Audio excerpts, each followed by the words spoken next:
The most feared man in Chicago caught her before she even knew she was falling. One second she was gripping the marble railing, the next she was pressed against a chest that felt like it was built from concrete and cold decisions, and the entire ballroom stopped breathing. Not because of her, because of him. Because Luca Moretti hadn't touched another human being with anything other than violence in longer than anyone could remember. And now he was holding a terrified girl in a borrowed dress like she was the only fragile thing he'd ever been trusted with. If you've ever wondered what happens when the most dangerous man alive realizes he finally has something to lose, stay until the end. Like this video and drop the name of your city in the comments. I want to see how far this story travels. Moms! The charity gala had been Thomas Whitmore's idea, which meant it was already a mistake before anyone put on their shoes. Thomas Whitmore, chairman of the Whitmore Foundation, donor of record to 3 city council campaigns, and a man whose entire existence was a performance of generosity he never actually felt, had decided that the annual gala needed to be held at the Grand Continental Hotel this year. Not the convention center, not the university ballroom. The Continental, with its imported marble floors and its sweeping central staircase that cascaded down from the mezzanine level like something ripped out of an old Hollywood film. The kind of staircase designed to make an entrance. The kind of staircase that made even confident people hesitate at the top. Elena Hartwell was not a confident person. She stood at the top of that staircase for 47 seconds before she moved. She counted. Counting was something she did when the air got thick and the noise got loud and the edges of the room started pressing in. A habit she'd developed somewhere around age 12, when her mother had explained that social anxiety wasn't an excuse for rudeness, and Elena had decided that mathematics was the only language she could trust in a crowd. 1, 2, 3. If she got to 100 without falling apart, she could stay. If she didn't reach 50, she was allowed to leave. She was at 31 and already thinking about the exit. The gala floor below her was a sea of dark suits and evening gowns, of catered champagne flutes and practiced laughter, of people who had been performing wealth and influence for so long, they'd forgotten it was a performance. Elena had never belonged in a room like this. She was here because her employer, Margaret Chen, owned a bookstore called The Marginalia on West Hubbard Street, and Margaret's late husband had once sat on the foundation's advisory board, which meant Margaret received 2 invitations every year and always gave one to whoever she felt needed it most. This year, Margaret had looked at Elena across a table covered in unpacked inventory, at the dark circles under Elena's eyes and the worn elbows of her cardigan, and said, "You're 26 years old and you eat lunch alone every day. Take the invitation." Elena had argued for 11 minutes. She'd lost. So here she was, in a dress she'd borrowed from her upstairs neighbor, Diane. A dark blue floor-length thing with a small tear at the left seam that she'd safety-pinned closed with 3 pins and was now praying held. At the top of a staircase she hadn't expected to be quite this steep. In heels she hadn't expected to be quite this slippery on polished stone. She put her left hand on the railing and took the first step. The railing was cold. The marble was colder. There were maybe 200 people below her and none of them were looking up, which should have been a relief. And it wasn't, because the awareness of them, the collective noise and heat and motion of them, was already building pressure behind Elena's sternum like a slow flood. Step 2. Step 3. The woman in the green gown 2 steps below her stumbled slightly, shoulder-checking Elena as she passed without looking back, and that was enough. Elena's left heel caught the edge of the step at the wrong angle. Her grip on the railing slipped on the polished brass, and for one nauseating half-second she was purely in free-fall, body angled forward over 8 more steps of unforgiving stone, with nothing between her and the floor except velocity and embarrassment. She didn't scream. She didn't have time. What she hit instead was warmth. Solid, immediate warmth. 2 arms that came up from below and slightly to the right, with the kind of precision that didn't look like instinct, but had to be, because no one could calculate that fast. One arm caught her across the back. The other locked under her knees before her body had even finished the tilt. The momentum spun them both half a turn, but the arms didn't give, and Elena didn't fall, and the floor never reached her. She ended up cradled against a chest in a black jacket that smelled like cedar, and something colder, something she didn't have a word for. Not cologne exactly, more like the scent of a room that had been kept very quiet for a very long time. The ballroom went silent, not gradually, not the way sound normally fades when something unusual happens.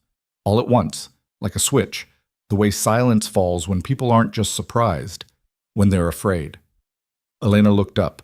The man holding her had a face that was almost architecturally severe. Sharp jaw, slightly crooked nose that had been broken at least once and set imperfectly. Dark eyes that were currently looking at her with an expression that wasn't exactly warm, but wasn't cold either, which somehow made it more unnerving than either would have been. He was maybe 34, 35.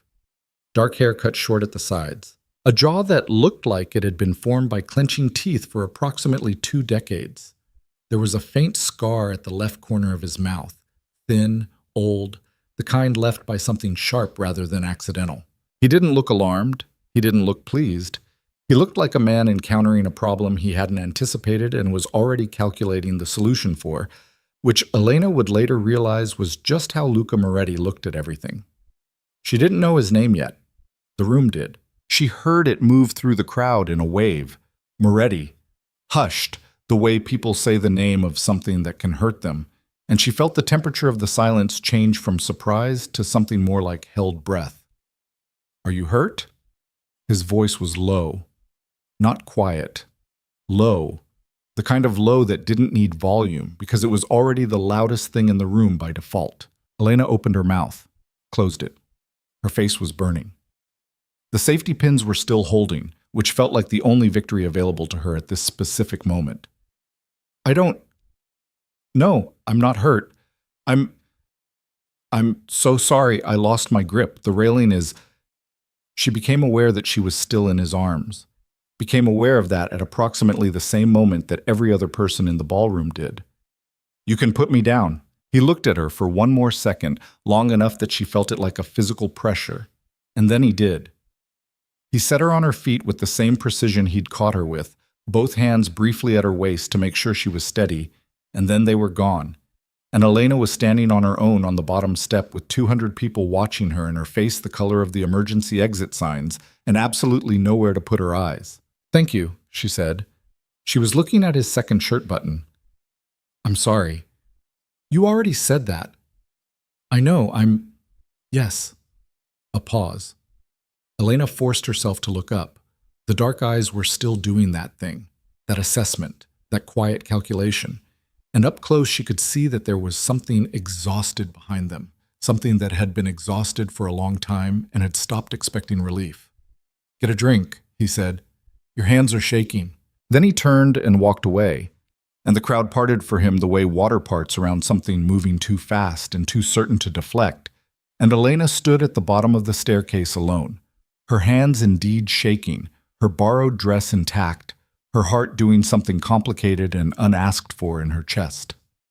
The woman next to her, 50s, diamonds at her ears, champagne in hand, leaned slightly in Elena's direction, without quite looking at her. "Do you have any idea who that is?" she murmured. Elena didn't. She was about to find out. His name had been a piece of Chicago's architecture for almost 15 years. Luca Moretti had inherited a fractured bleeding organization at 22 years old when his father, Domenico Moretti, died of a heart attack in the middle of a card game with 3 of the city's other power brokers, leaving behind debts, enemies, and a son who everyone in the room had underestimated. The underestimation lasted approximately 6 weeks. What came after it became the kind of story people told in low voices, in the kinds of rooms where the doors were always locked and the windows didn't face the street. He hadn't rebuilt his father's organization. He'd replaced it. Quietly, methodically, with the patience of a man who understood that the most durable kind of control wasn't the kind enforced by noise, but the kind built from obligation, from debt, from the slow accumulation of knowing more about the people around you than they knew about themselves. Chicago's criminal underworld had an ecosystem, and Luca had spent 15 years learning every vein of it until he wasn't just part of the ecosystem. He was its circulatory system. Money flowed where he allowed, power rested where he permitted, and men who threatened either tended to develop the kind of problems that kept them permanently occupied with their own survival. He was careful. He was patient. He was, by most available evidence, Not a man who caught falling women at charity galas and then stood there looking at them for a beat too long. Which was why Marco Vitelli, Luca's head of security, a broad, unreadable man who had been standing 4 feet to Luca's left when the incident on the stairs occurred, was now watching his employer from across the room with an expression he was keeping very carefully blank. Luca was standing by the east window with a glass of whiskey. He wasn't drinking. Watching the girl in the blue dress navigate the edge of the crowd. Watching in a way that Marco recognized as the kind of watching Luca did when he was still thinking about something that should have already been filed away and finished. Marco said nothing. He'd been with Luca for 11 years. He knew the value of saying nothing at the right moment better than most people knew anything. What? Elena found the least populated corner of the room, which was near the service entrance, and stood there with a glass of sparkling water. She didn't drink, couldn't afford to blur her edges in a room like this, and tried to reorder herself. The problem with social anxiety was that it didn't respond to rationality. She knew, objectively, that almost no one in this room was paying attention to her. She knew that the incident on the stairs had already been replaced in most people's attention by whatever the next thing was. She knew that she was safe, that she was standing still, that the exit was 30 feet to her left and she could use it at any time. Her nervous system did not find any of this compelling. What her nervous system was doing was cataloging the number of people within a 10-foot radius, 7, the decibel level of the nearest conversation cluster, too loud, the temperature differential between the main room and this corner, slightly cooler, tolerable, and the location of the man in the black jacket who had caught her and then assessed her with those exhausted, calculating eyes and told her to get a drink because her hands were shaking. He was standing by the east window. She wasn't looking at him directly. She had a kind of peripheral awareness of where he was that she couldn't fully explain and wasn't interested in examining. A voice to her left. "You're the girl from the stairs." She turned.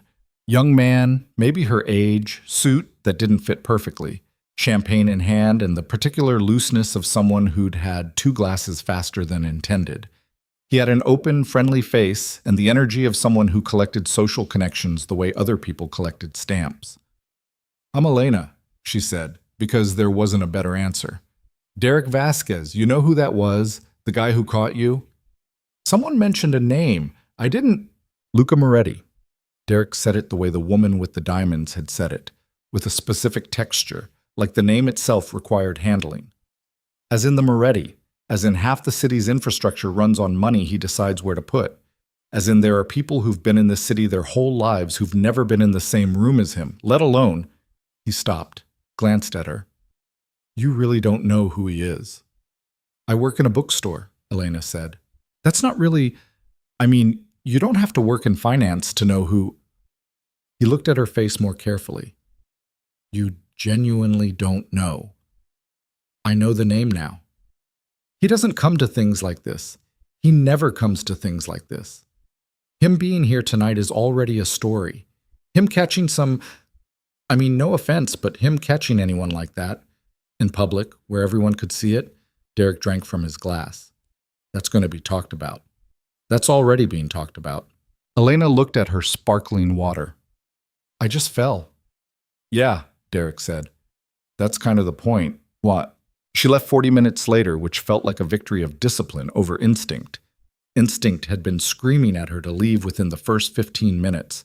She collected her coat from the check without incident, made it through the lobby and through the revolving doors and out into the night air of Michigan Avenue, and she stood on the sidewalk and breathed. November in Chicago.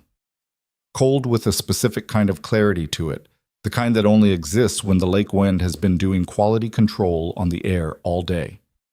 Her breath made a small cloud. The city noise, traffic, a siren 3 blocks north, the muffled bass line from something across the street, settled around her like a familiar blanket. She was better out here. She was always better out here. She'd already decided she was walking to the bus stop on Wabash when she heard footsteps behind her, and the night suddenly changed texture. "You left early." She turned.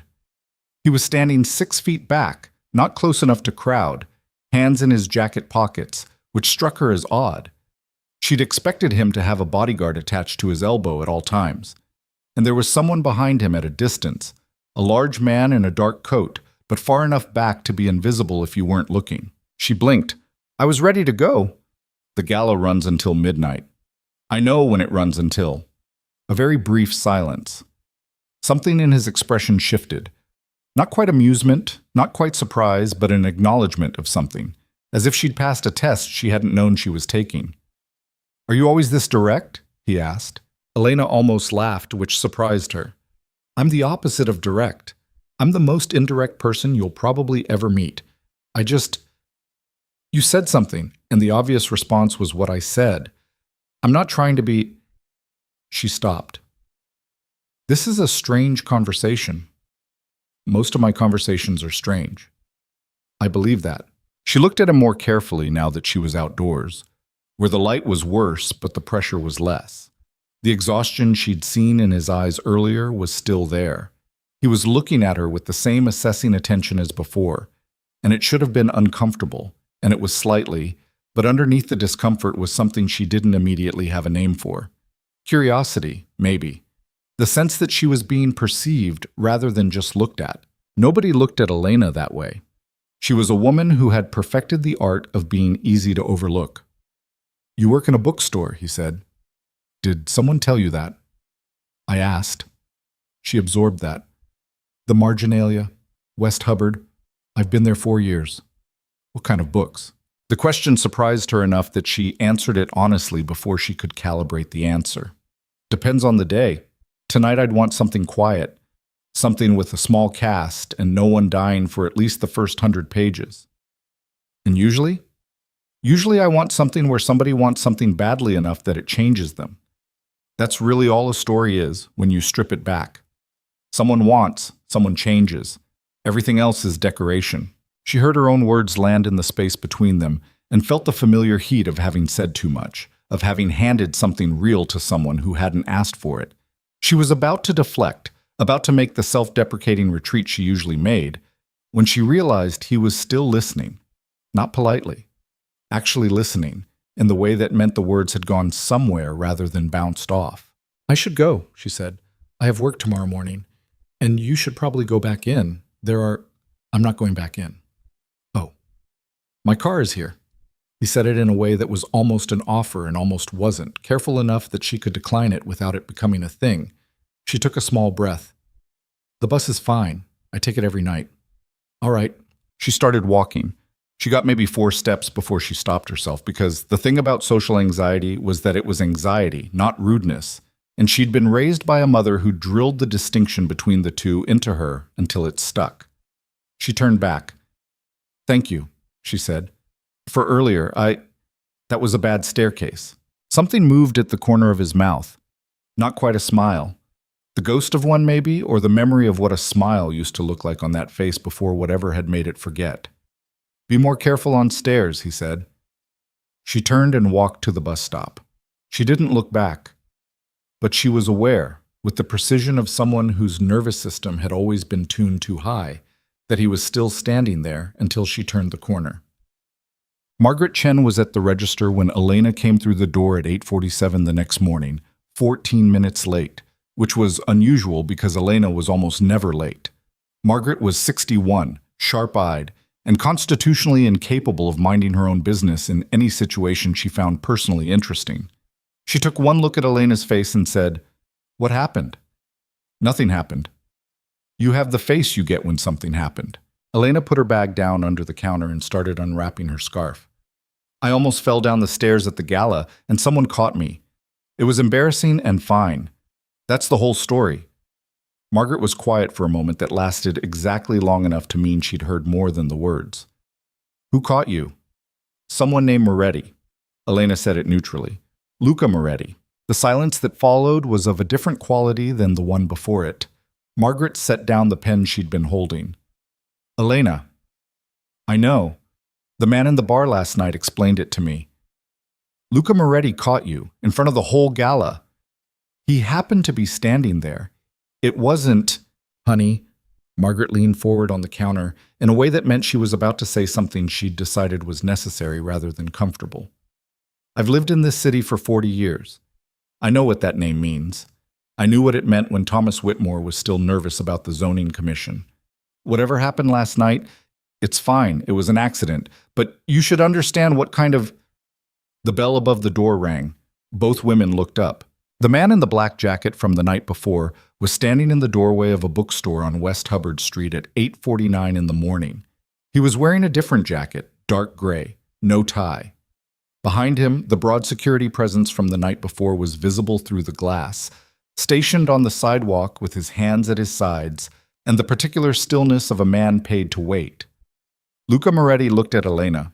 He looked at the bookstore around him, the floor-to-ceiling shelves, the handwritten recommendation cards clipped to the spines, the mismatched armchairs, the smell of old paper, and the specific silence of a room where people came to be alone together.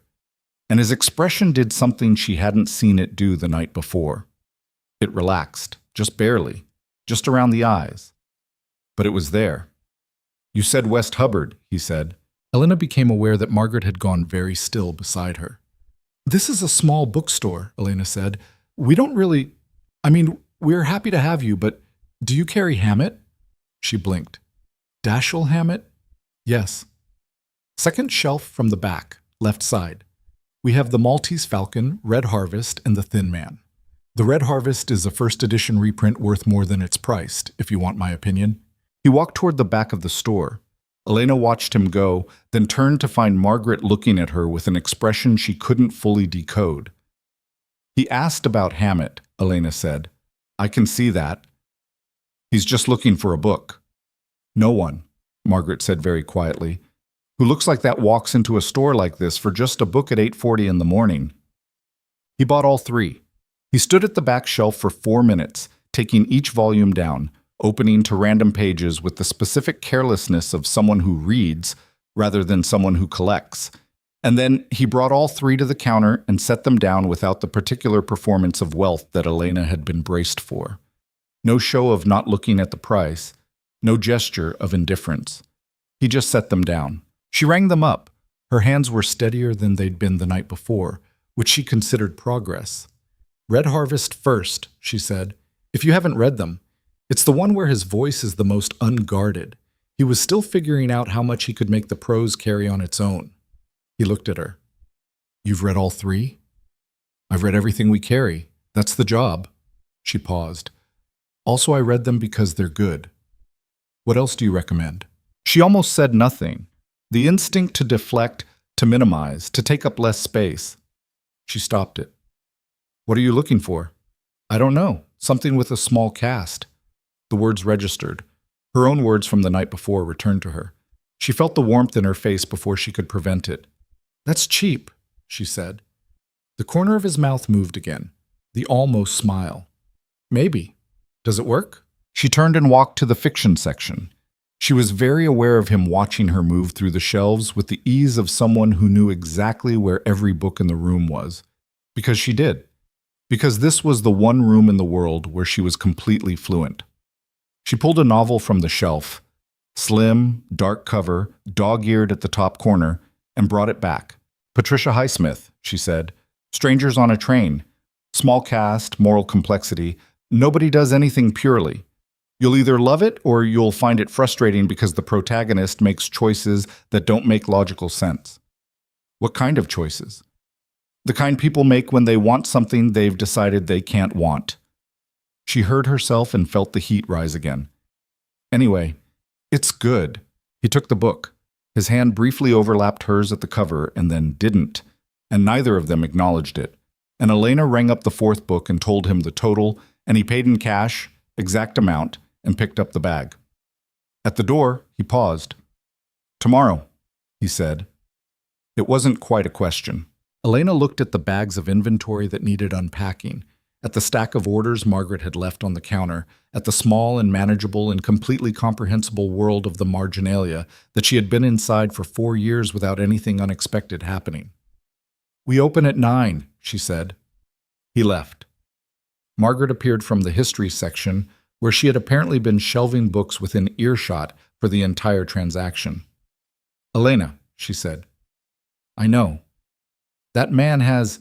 "I know, Margaret. He's not a man you..." "I know." Elena picked up the nearest stack of inventory. "Can we open, please? It's Tuesday." Margaret looked at her for a long moment.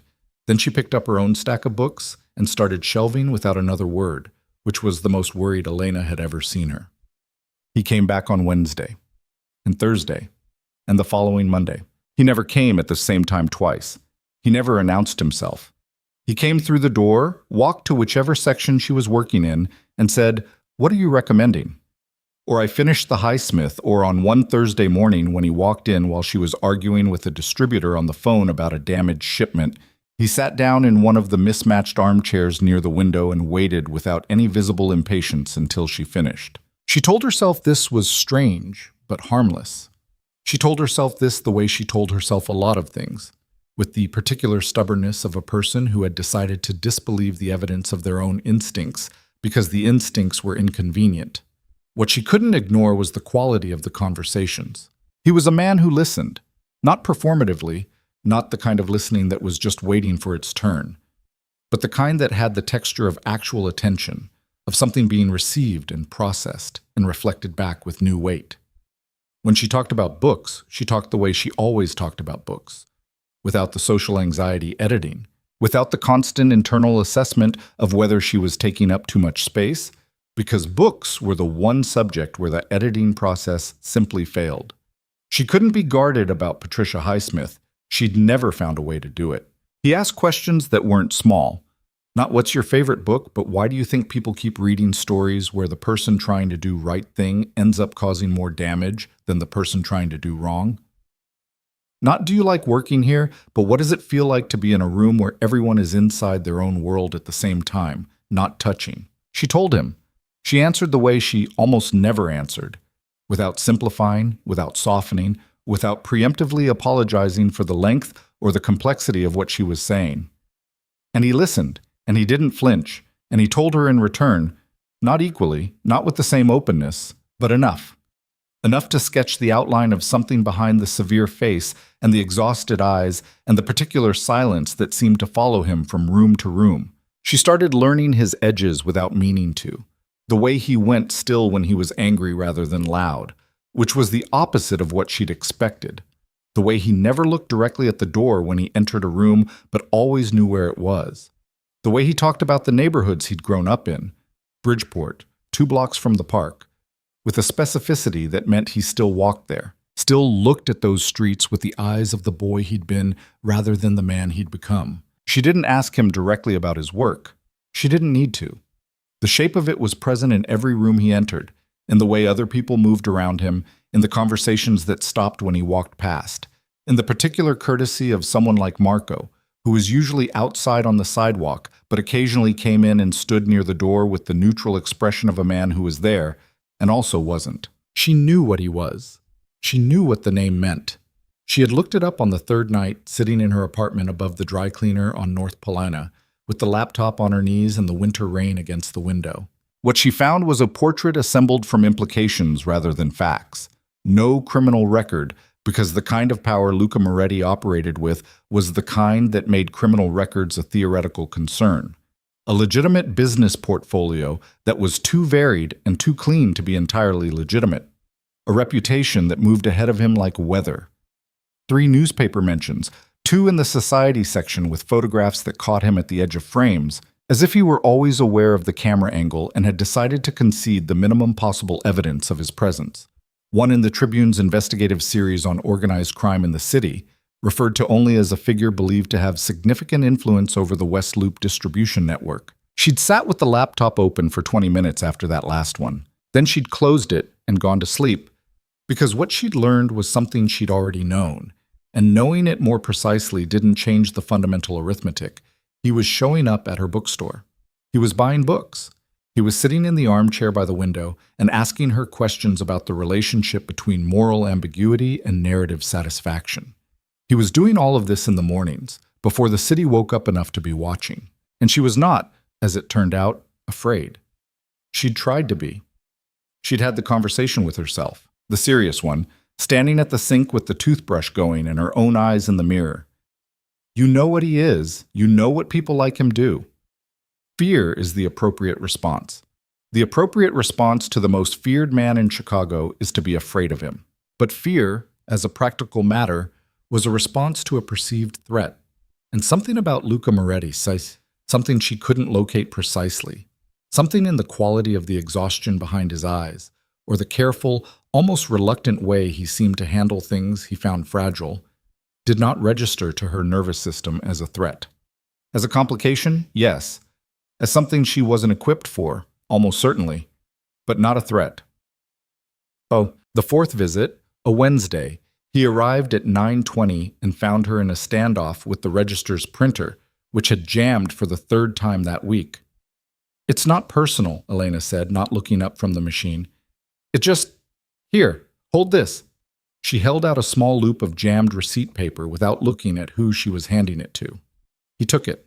She worked the jam free, reset the mechanism, tested the feed. It printed. She exhaled. Then she looked up and registered what she'd done. He was standing there with the receipt paper loop in his hand, expression caught somewhere between baffled and something that might, in a different face, have been the setup for a laugh. "Thank you," she said. "You handed me paper." "You're holding it, aren't you?" He set it on the counter. "You're not particularly impressed by me."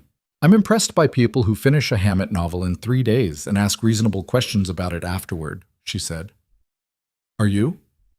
"I told you the ending of Red Harvest is a structural argument, not just a plot point.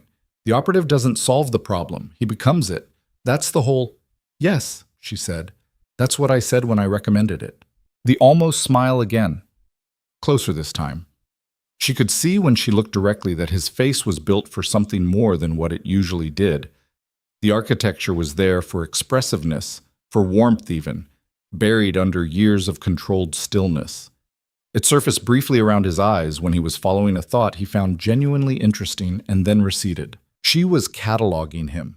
She recognized the process and couldn't stop it, because her brain cataloged everything. It was the same impulse that made her remember where every book in the store was and what condition the spine was in and when it had last moved from its place. She cataloged people the same way, quietly, without their knowing, building maps of them from the fragments they left in the air. He sat down in the armchair without being invited. He'd started doing that on the third visit, and she'd decided not to address it because addressing it would make it a thing when not addressing it kept it as just what it was, whatever it was. She brought him the book she'd been thinking about since the day before, Raymond Chandler, The Big Sleep. "Before you say it's a cliché," she said, setting it on the arm of the chair. "I wasn't going to." "You made a face." "I didn't make a face. You made the face you make when you're preparing to disagree with something before you've heard it." She sat down on the stool behind the counter, which was her standard position. "Marlowe is worth your time, not because he solves things. He doesn't, really, because he notices everything and still chooses to care about it, which is its own kind of exhausting and also its own kind of—" She stopped. He was watching her. Not the assessment from the first night, something different, something more attentive, more careful, as if he were reading something in her face the way she read spines on shelves. "Its own kind of what?" he asked. "Admirable," she said, "even when it doesn't work, especially when it doesn't work. A silence. Not uncomfortable. The bookstore's specific silence, which was the accumulated quiet of everyone who'd ever stood in it, needing the world to be smaller and simpler for a little while. "I fund 3 children's homes," he said. The statement arrived without context and without preamble, and Elena understood that it was precisely that he'd said it the way someone says something they've never said out loud before, without knowing until they've already said it why they're saying it now. She didn't respond immediately. She let it sit in the air the way it needed to. "In the city?" she finally asked. 2 in the city, 1 in Joliet. The one in Joliet was, there was a family that lost both parents in a car accident and 4 kids under 10, and the county placement system was—" He stopped. The sentence had run somewhere specific and he'd caught himself running toward it. "I made sure the kids stayed together." "That's not small," Elena said. "It's not talked about." "I'm not going to talk about it." Something moved in his face. That exhaustion again, but differently. Not the exhaustion of someone depleted, but the exhaustion of someone who had been carrying something alone for a very long time and had, for exactly 1 moment, set it down. He opened The Big Sleep. She went back to the inventory. The shop filled slowly as the morning progressed, and he stayed in the armchair, reading, and none of the regulars paid him any attention he didn't invite, which was none. And Margaret appeared at 11 o'clock, looked at the situation, looked at Elena, and disappeared into the back room with a pot of coffee and the particular silence of a woman who has decided that what she doesn't witness, she can't be responsible for. He left at noon. He left the big sleep on the arm of the chair for her to reshelve, having finished the first 140 pages in just under 3 hours. "Next time," he said at the door. "We're open every day except Sunday," Elena said. He nodded. She watched the door close, watched Marco fall into step beside him on the sidewalk, watched the large black car idling at the curb take them both up and disappear into the noon traffic of West Hubbard Street. She stood at the counter for a moment. "Elena," Margaret called from the back. "I know," Elena said. "I'm not going to say anything." "Good. Except that I'm going to say one thing." Elena waited. "He looks at you like you're the only book in the store he can't read yet," Margaret said. "In my experience, that's either very wonderful or very dangerous." Elena looked at the armchair by the window, still slightly indented from his weight. "In my experience," she said, "those are usually the same thing." 3 weeks later, the story changed. She didn't know it was changing at first. She didn't feel the floor shifting the way you're supposed to in the movies, the slow, seismic warning that something is about to rupture. She felt instead the specific wrongness of a Friday morning that arrived with too many cars on West Hubbard Street, with 2 men she didn't recognize sitting in a sedan that had been parked across from the bookstore since 7 a.m., with Marco having a conversation on the sidewalk that ended when Elena stepped outside for her morning delivery, and both men looked at her with an expressionless attention that made her stomach drop 3 inches. Luca arrived at 9:15 with none of the settled ease he'd developed over the past weeks. He was moving differently. The precise, contained physicality that she recognized now as something he deployed when his attention was fully operational, the armor fully on. He came through the door and said, "Is anyone else here?" "Margaret doesn't come in until 10:30 on Fridays." Elena looked at him. "What's wrong?" "Nothing's wrong." "You're lying," she said, and regretted the word immediately, not because it wasn't true, but because she'd said it flat, without hedging, and to a man who was not accustomed to being told he was lying, but he didn't flinch. He looked at her steadily. "There are people watching this street," he said. "I noticed." How did you—" "The sedan across the street has been there since 7. The driver hasn't moved and there's no one in the shops over there before 9, and he has a coffee. He's not drinking." She paused. "I'm anxious, not oblivious. I notice when things are out of place." He looked at her for a moment with something that might have been reassessment. "They're watching me," he said. "Not you, but the fact that I've been—" He stopped. "This is a pattern. My presence here is a pattern. Patterns get observed." Elena understood the structure of what he was saying without him completing it.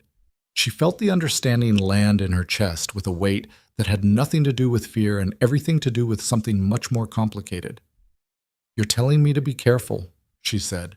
"I'm telling you there are people who—" He stopped again, and the sentence sat unfinished in the air between them, and she could see him deciding, in real time, how much to complete it and how much to leave in the space where things that couldn't be said lived. She came out from behind the counter. She wasn't entirely sure why. The nervous system that had been on high alert since she'd seen those men outside had gone, paradoxically, quiet. The way it went quiet when she was standing among shelves and the world had contracted to paper and print and the specific logic of books on their spines. She stopped 2 feet from him. She looked at the scar at the corner of his mouth, the slight imperfection of the nose, the eyes that were doing the assessment again but differently than the first time, with something present in them that hadn't been there before, something that had been arriving slowly and that he had not, she thought, quite decided what to do about. "I'm not afraid of you," she said. "I think I told you that. You've never said it directly. I'm saying it now." A silence. Outside, a truck passed on Hubbard. Somewhere in the back of the store, the heating system clicked on. "That's either very brave," he said, "or you don't understand what I am." "I know what you are." She held his gaze. Her hands were steady. She noticed that they were steady. "I also know that you read 3 Hammett novels and a Highsmith and a Chandler in 3 weeks and ask questions about all of them that weren't about plot, They were about what it means to want to be good in a world that makes being good expensive. She paused. So, something moved through his face. Something she'd never seen there before. Something that broke the surface and receded in the same moment. A rawness. A kind of fractured openness.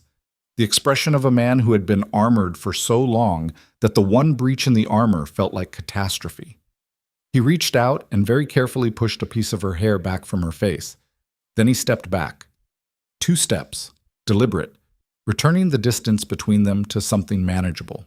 "I'll stay away from the store," he said, "until this is resolved.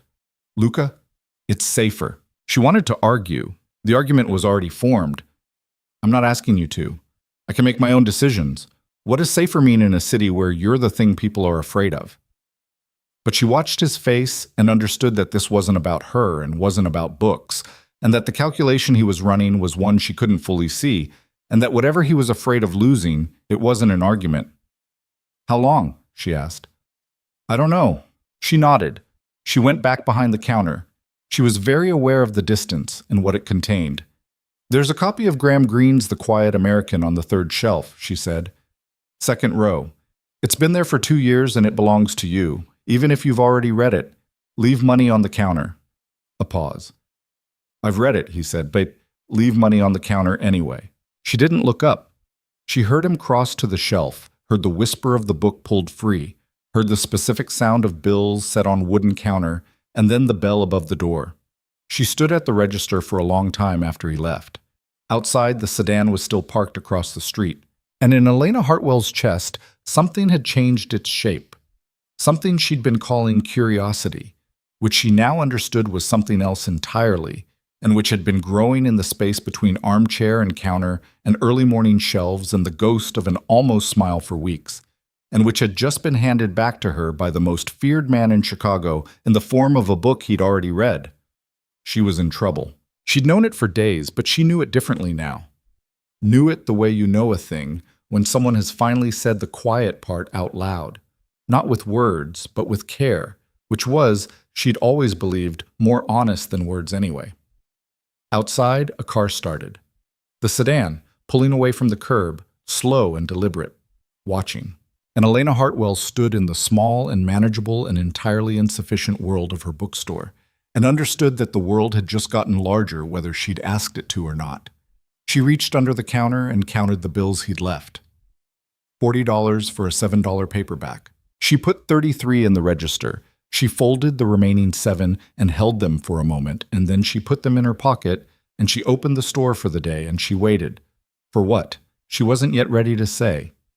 But she was waiting. The sedan came back on Saturday. This time there were 2 of them. And this time, one of the men had gotten out and was standing on the sidewalk looking directly at the store when Elena opened the door to bring in the morning delivery. And she recognized, with the particular clarity of her nervous system's permanently overtuned radar, that the man was not watching the street. He was watching her. The man on the sidewalk had a paper coffee cup in his hand that he wasn't drinking from. Elena noticed that, first, the cup, and the way he was holding it at the wrong angle, tilted inward. The way you hold something when your hands need something to do, rather than when you actually want what's inside it. He was maybe 40, thick through the shoulders, wearing a jacket that was a shade too dark for the November morning, in the way that people sometimes dressed when they wanted to disappear into a background and had chosen the wrong background. He was looking at the store. He was looking at her. She picked up the delivery box from the stoop and went inside and locked the door behind her, which she didn't normally do until she'd finished the morning setup. Then she stood with her back against the door and the box in her arms, and her breath doing something shallow and quick that she recognized as the early edge of a panic response, and she counted. 1, 2, 3. By 15, she had it under control. Under control meaning still present, still audible in her chest, but manageable. A background noise rather than a foreground crisis.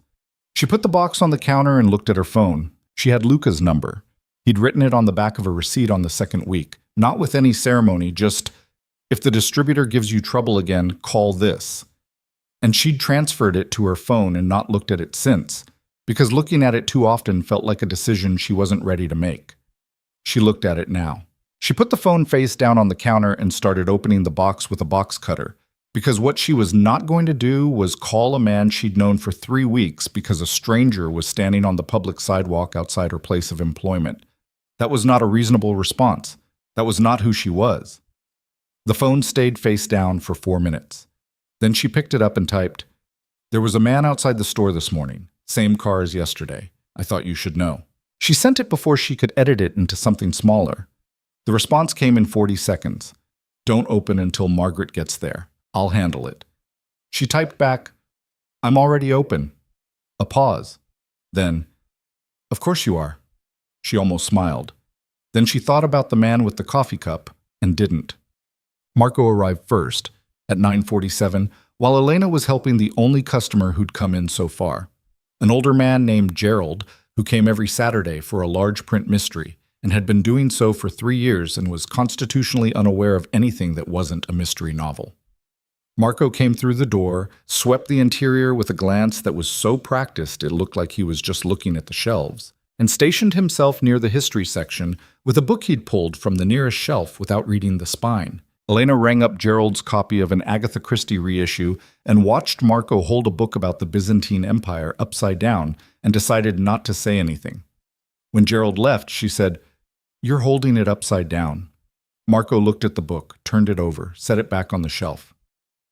"Mr. Moretti asked that you stay inside today," he said. "Mr. Moretti can ask things directly. He's dealing with something this morning." "What something?" Marco's expression did what Marco's expression always did, which was nothing. He was the most neutral-faced person Elena had ever encountered.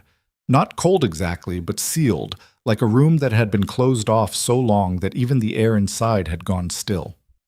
"The men outside," Elena said. "They've been moved." "Moved where?" "Away from here." She absorbed that. "Marco." "Miss Hartwell." "What's happening?"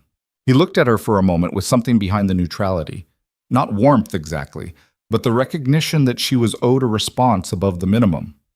"There's a situation developing," he said. "Mr. Moretti is addressing it.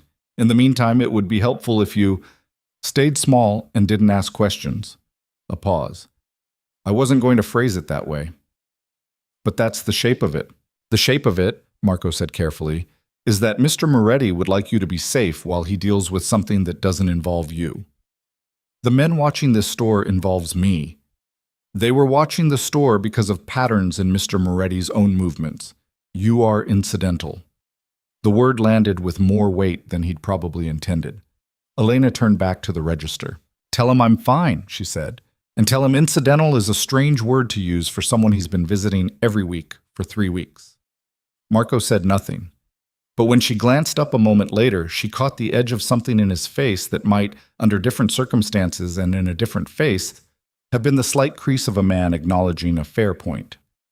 Luca arrived at noon, He came through the back entrance, the delivery door on the alley side that Elena hadn't known he knew about until she heard the specific knock, 3 short, and found him in the narrow hallway between the storage room and the office, still in his jacket, with the particular quality of controlled stillness that meant he'd been moving fast before he'd made himself stop. "You're supposed to stay out front," he said. "This is my store," Elena said. "The back is also my store." He looked at her for a moment. There were marks on him. Not injuries exactly, but the evidence of a morning that hadn't been gentle. A slight tightness around the jaw that meant he'd been clenching it. A small cut on the back of his right hand, already clotted, that he clearly hadn't noticed or had noticed and decided wasn't worth attention.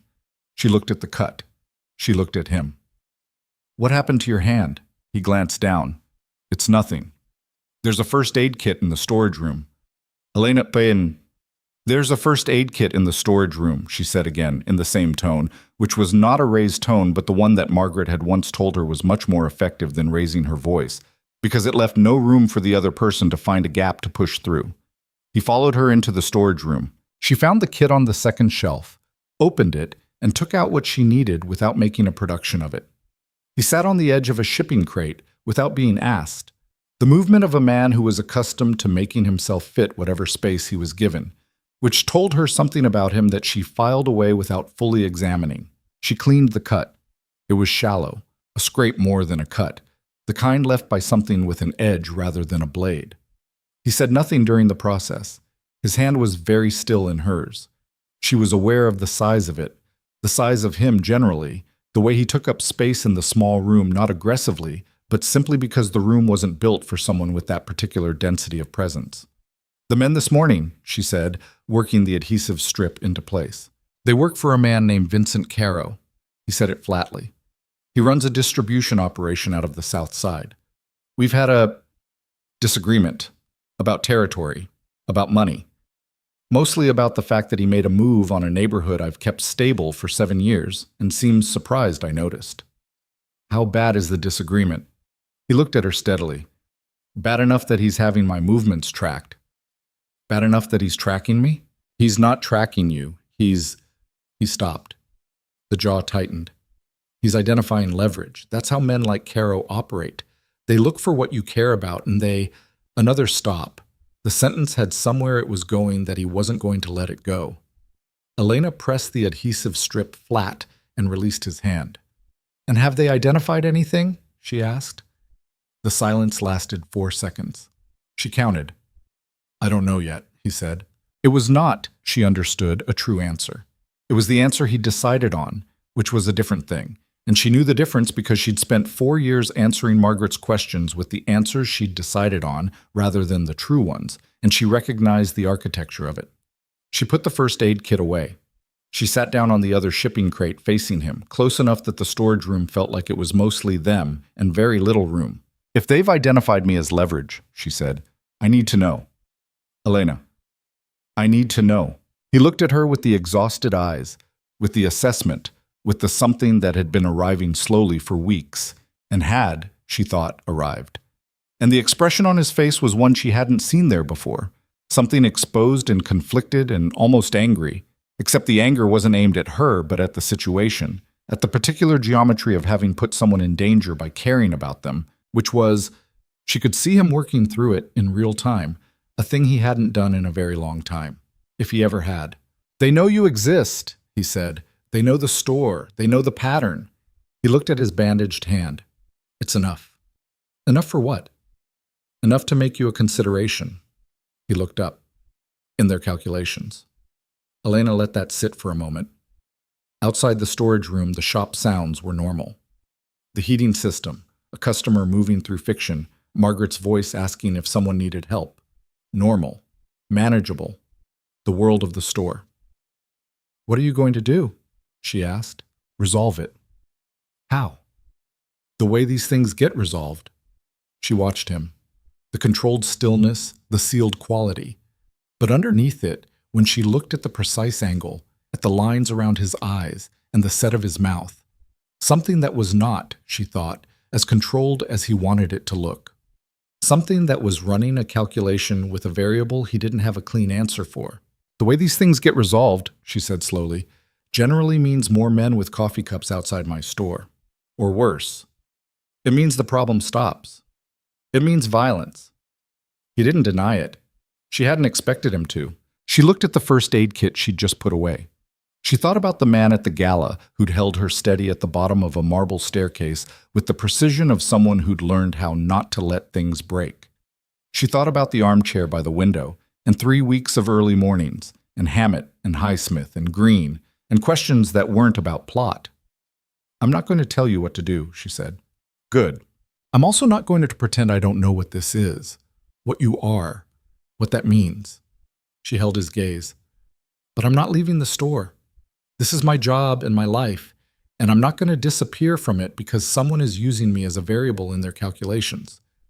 I refuse that." Something moved in his face. The fractured openness again, the breach in the armor, but held for longer this time, as if he'd decided to let it stay rather than pulling it back immediately. "You're the most stubborn person I've ever met," he said. "I'm anxious," she said. Anxiety and stubbornness looked the same from the outside. He almost smiled. Almost. The closest it had come yet. The muscles around his eyes, the slight softening of the mouth. And then it was gone. And he stood up from the shipping crate, and he was back to the full controlled presence. "Marco stays on the block today," he said. "Marco can stay wherever Marco wants." "Elena."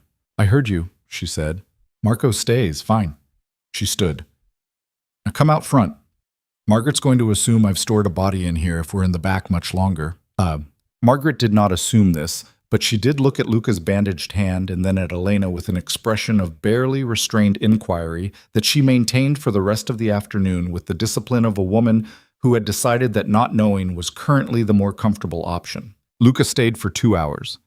He sat in the armchair and read, not The Big Sleep, which he'd left the week before, but a James Baldwin novel Elena had pressed on him 3 days ago and which he'd been carrying in his jacket pocket since, the pages already soft at the corners. He sat and read, and the store moved around him the way water moves around a stone, with the stone's full awareness, and Elena worked the register and helped customers and organize the new arrivals. And it was strange, domestic, almost. Ordinary in a way that felt constructed, as if the ordinariness were a performance they'd both decided to give, knowing the audience was the situation itself. At 2 o'clock, his phone vibrated. He looked at it, stood, and put the Baldwin on the arm of the chair. Tonight, he said. She looked up from the register. What about tonight? There's a dinner. Whitmore Foundation, the quarterly thing. I'm expected. He said it with the specificity of obligation rather than desire. It's the kind of event where my absence would be noticed. So go. I'd like you to come. The sentence landed with the weight of something that had been prepared, that he'd been deciding on, and decided. Not a question, not exactly. The careful construction of someone who understood that he was asking for something that mattered. Elena looked at him. She thought about the last gala, the marble staircase, the borrowed dress, the crowded room, the 47 seconds at the top of the stairs. She thought about 200 people in formal clothes and the specific press of too many people in one room and the way her nervous system was already raising its hand preemptively. That's a crowd, she said. Yes. A big crowd. Yes. With cameras, probably. There will be photographers. Yes. She looked at the store, at the small and manageable dimensions of it, at the shelves that held their positions reliably, and the register that jammed predictably, and Margaret, who had never once in 4 years made Elena feel like she took up too much space. Why? She asked. He looked at her steadily. Because Caro's people will be there. Because if I walk in alone, they'll read the situation one way. If I walk in with... He stopped. Because I want you there, he said, and the sentence was different from the first explanation, simpler and more costly. That's the real answer. Elena picked up the inventory sheet she'd been working from and set it down again. I don't have anything to wear, she said. Not to a Whitmore dinner. That can be handled. I don't want things handled for me. Then tell me your size, and I'll tell you where to buy something, and you can handle it yourself. She almost laughed. Almost. You're very strange, she said. Most people don't tell me that. Most people are afraid of you. And you're not. I've said that. He looked at her for a moment, the full weight of it, the look she'd learned to hold rather than deflect. There's a shop on Michigan, he said. Tell them the account name is Arrowhead Holdings. They'll know. I'm paying for my own clothes. Elena. I'm paying for my own clothes, she said again, pleasantly and completely.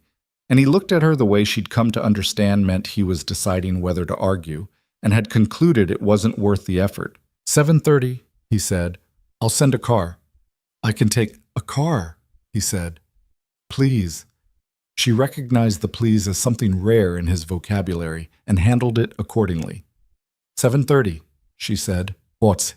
The shop on Michigan was staffed by a woman named Irina, who took one look at Elena and said, without preamble, You're the bookstore. It wasn't a question. Elena decided not to investigate what it meant and bought a dark green dress that was simple and well cut and cost more than her rent, which she paid for herself because she'd said she would, and she always meant what she said. And the transaction cleaned out half her savings account, and she decided to think about that later. She was home at 5, dressed by 6:40, and standing at the window of her apartment at 6:50 watching the street. When her phone rang. Not a number she had. She answered anyway. Ms. Hartwell. A man's voice. Not young, not old. Unhurried. Yes. My name isn't something you need to know. I'm calling as a courtesy. Elena's hand tightened on the phone. I'm going to ask you a question, the voice said, and I'd like an honest answer. She said nothing. How important is Mr. Moretti to you? The cold in the question wasn't the cold of threat. It was the cold of someone who had already made a decision and was confirming arithmetic, which was worse. I don't know what you're... How important, the voice said again, patient and empty, is the bookstore to you, the woman who owns it, the life you've made on West Hubbard Street? Those things, how important are they? Elena's mouth went dry. I think about that tonight, the voice said. Before you go to the dinner, think about what you'd trade and what you wouldn't. And then ask yourself if a man in his position can afford to have a woman in yours. The call ended. She stood at the window with the phone in her hand for a long time. The street below was ordinary. Traffic, a woman walking a dog, a delivery truck double parked at the corner. Nothing watching, nothing out of place. She put the phone down. She put on her coat. She walked down the stairs and out the front door of her building and got into the car that was already waiting at the curb at 7:28. She did not call Luca on the way. She needed to think without his presence reorganizing her thoughts, which she had noticed it did. The way he took up the available attention in a room and left less space for everything else. She thought about what she'd trade and what she wouldn't. She thought about Margaret, who had given her a spare key to the store 4 years ago without ceremony, who had never once made her feel like a burden, who had handed her a gala invitation because she'd decided that Elena deserved something that wasn't small and manageable for one night. She thought about the voice on the phone and the specific temperature of it. Not angry, not cruel, just calculating. The way a man sounds when he's already decided the outcome and is simply collecting the remaining information. She thought about Luca in the storage room with a cut on his hand and the fractured openness behind the armor. The car pulled up to the Continental.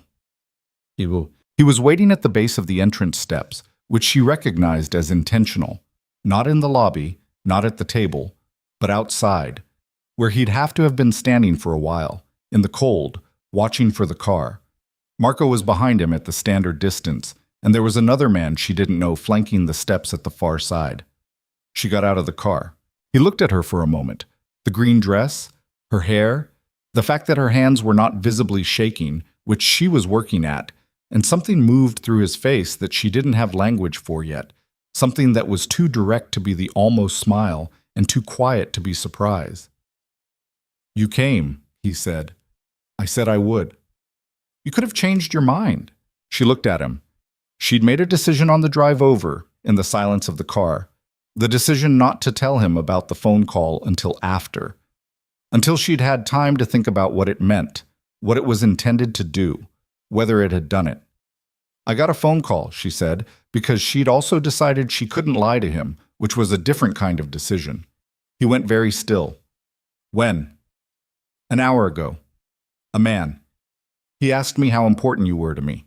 The stillness deepened. She watched the calculation move through him, the rapid, invisible processing of a man whose entire life was threat assessment. "What did you say?"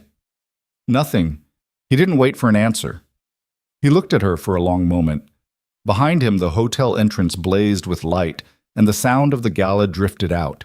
Voices, music, the particular noise of a room full of people performing for each other. "You should go home," he said.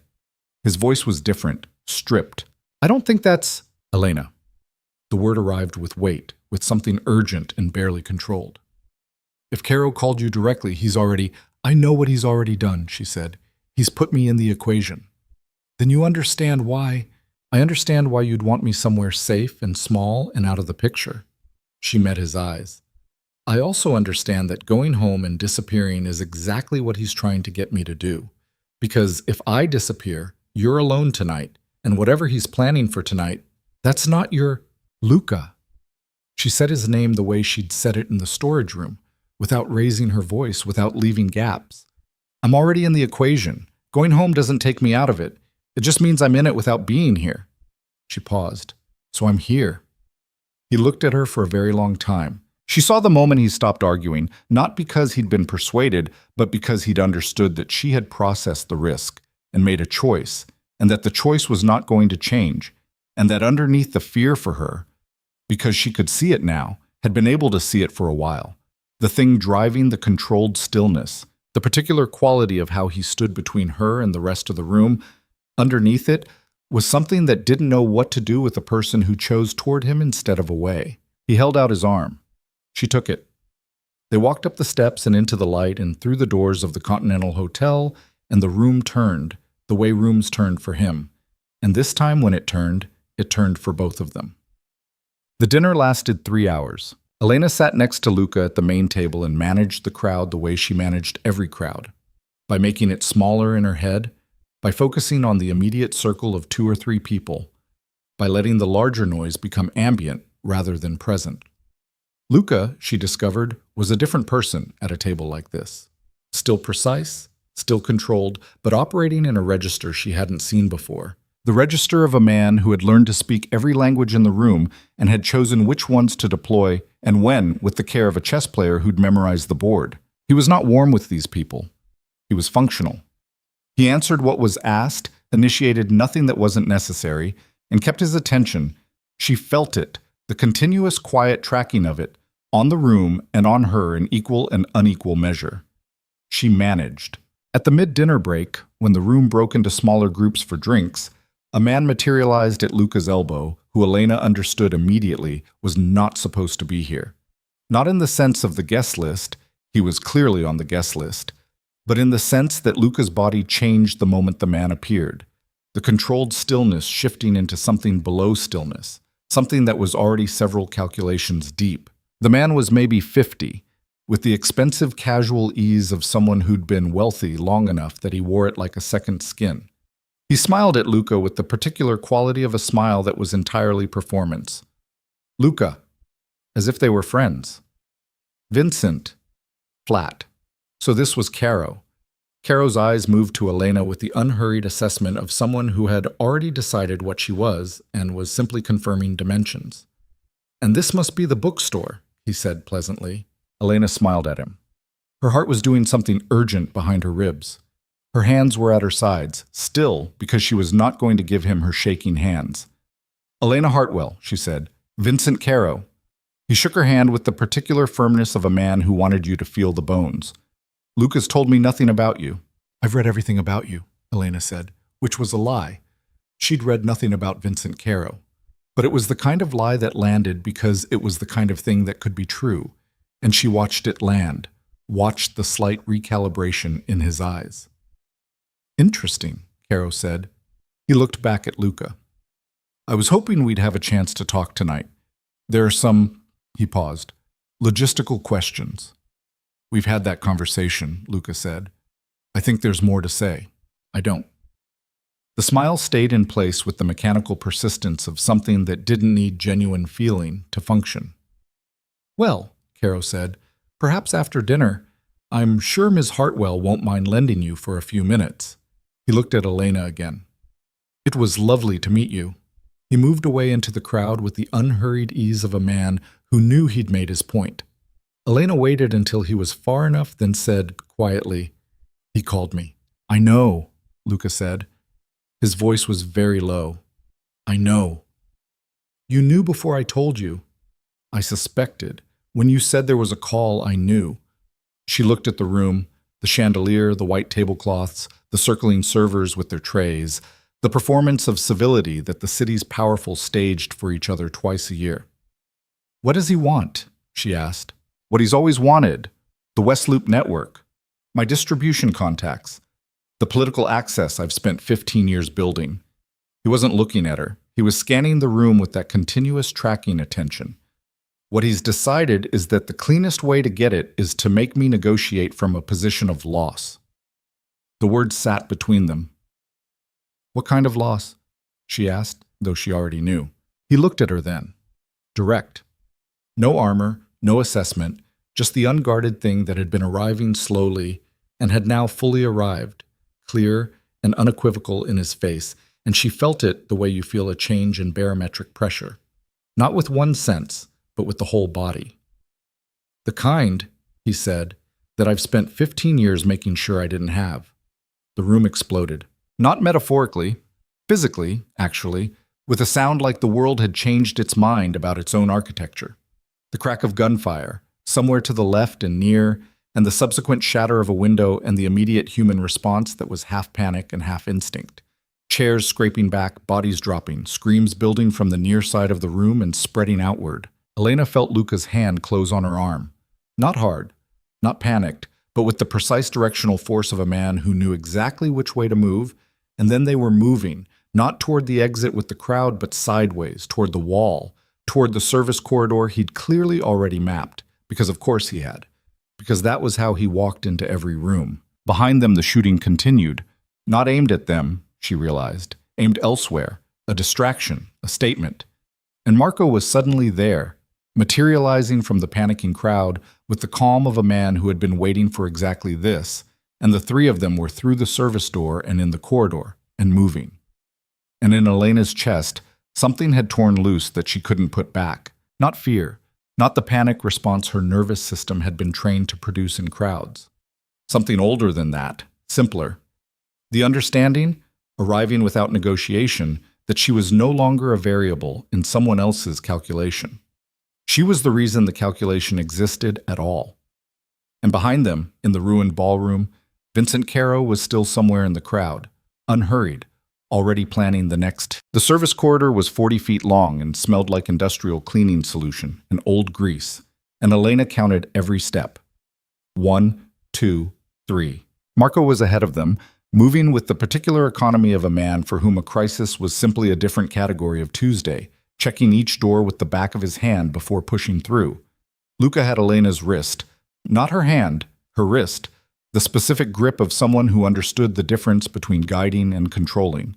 And he was watching the corridor behind them with the continuous tracking attention she'd learned to read as his operational mode, the mode where everything else went offline and only threat geometry remained. The gunfire had stopped.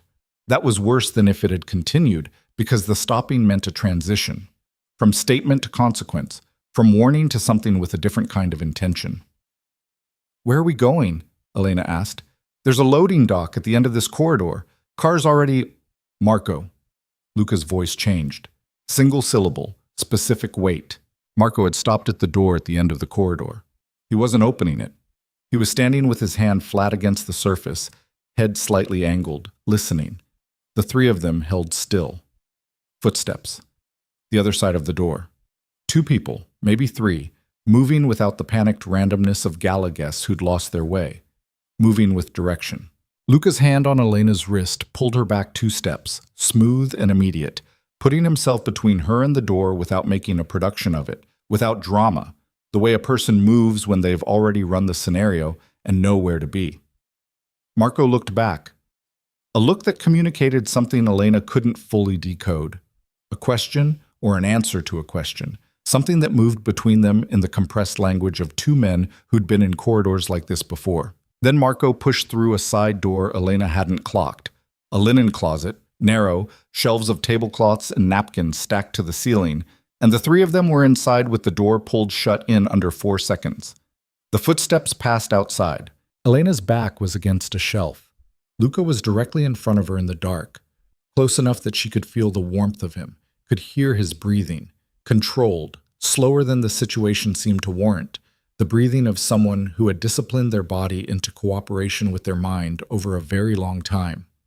She focused on the sound of it, let it set a pace for her own. The footsteps faded. Marco cracked the door, looked, held up 2 fingers, then made a gesture Elena didn't know the language of, but Luca did, because he moved immediately. Out of the closet, back down the corridor, away from the loading dock now, toward a stairwell she hadn't noticed on the way through. "Change of plan," Marco said quietly. "There's a secondary exit," Luca said. Not to Marco, but slightly toward Elena, which she understood as the courtesy of a man who'd remembered she couldn't navigate a building she'd never been in. 2 flights up, east side. "Okay," she said. They moved. The car was waiting on the east side of the building, which meant Marco had already communicated the change by the time they hit the street, which meant there were more people involved in this than the 3 of them, more infrastructure, more moving parts that had all begun moving the moment the first shot was fired. Elena absorbed this while getting into the car and found it less alarming than she probably should have. Luca got in beside her. Marco sat up front. The car moved. No one spoke for 90 seconds. Then Luca said, "Are you hurt?" "No," Elena said. "Your hands." She looked down at them. They were shaking. She hadn't noticed. "Adrenaline," she said. "Not fear. There's a difference." He looked at her with an expression she'd never seen on him before. Something fractured, something that had too many components to read cleanly. Not the exhausted assessment, not the almost smile, not the raw openness from the storage room. Something past all of those. Something that had been forced to the surface by the specific pressure of the last 20 minutes. "I'm taking you home," he said. "All right. Marco will have people on your building tonight and Luca." She turned to face him in the dark car, the city lights sliding past the windows. "Tell me what happened in there. The real version, not the version where you give me the minimum and manage the rest." He looked out the window. "That was a message," he said. "The shooting was directed at the ceiling, designed to create panic, not casualties." He paused. "It's Caro saying he controls the environment, that he can turn any room into chaos whenever he decides to. And the meeting with you? What was that about?" "The same thing it's always about." The city lights moved across his face. "He wants me to fold the West Loop network into his operation, step back from the political relationships I maintain, effectively disappear." A pause. "In exchange, he leaves what I care about intact." The words "what I care about" landed in the specific way that words land when they're not abstractions. "He means me," Elena said. "He means several things. Yes." She looked at her hands, which had mostly stopped shaking. "And you're not going to fold?" "No." "Because if you fold, it doesn't actually stop." He looked at her. "No, it doesn't." She'd known that. She'd known it from the voice on the phone, that particular temperature of calculation that didn't have a stopping point built into it, because men who operated like Caro didn't stop. They just renegotiated what the next ask was going to be. Margaret could have told her that. She'd worked it out herself in the car. "Okay," she said. "Okay," he repeated as if he wasn't sure what she meant by it. "I mean, okay, I understand. Not okay as in this is fine." She looked out her own window. "None of this is fine." "No. But panicking doesn't make it less fine." She took a careful breath. "So, what's next?" He was quiet for a long moment. She felt him deciding, the precise internal calibration of what to say, how much, how honest. She'd learned to wait for it rather than push into it, because pushing collapsed the process and got her less. "I need to find out how Caro knew about tonight," he said finally, "how he had people in position that fast. That requires information I don't have yet." "You think someone told him?" "I think someone told him." "Someone inside." The word inside carried the weight he'd put on it. The specific weight of betrayal, of the interior having been breached, of the perimeter having a gap that had been cut deliberately rather than worn by weather. He didn't say anything else. He didn't need to. Place. Her apartment. 3rd floor, North Paulina, above the dry cleaner that breathed solvent smell up through the floorboards in a way she'd stopped noticing years ago. Elena stood in her kitchen in the green dress and her coat and looked at the room with the eyes of someone seeing it from the outside.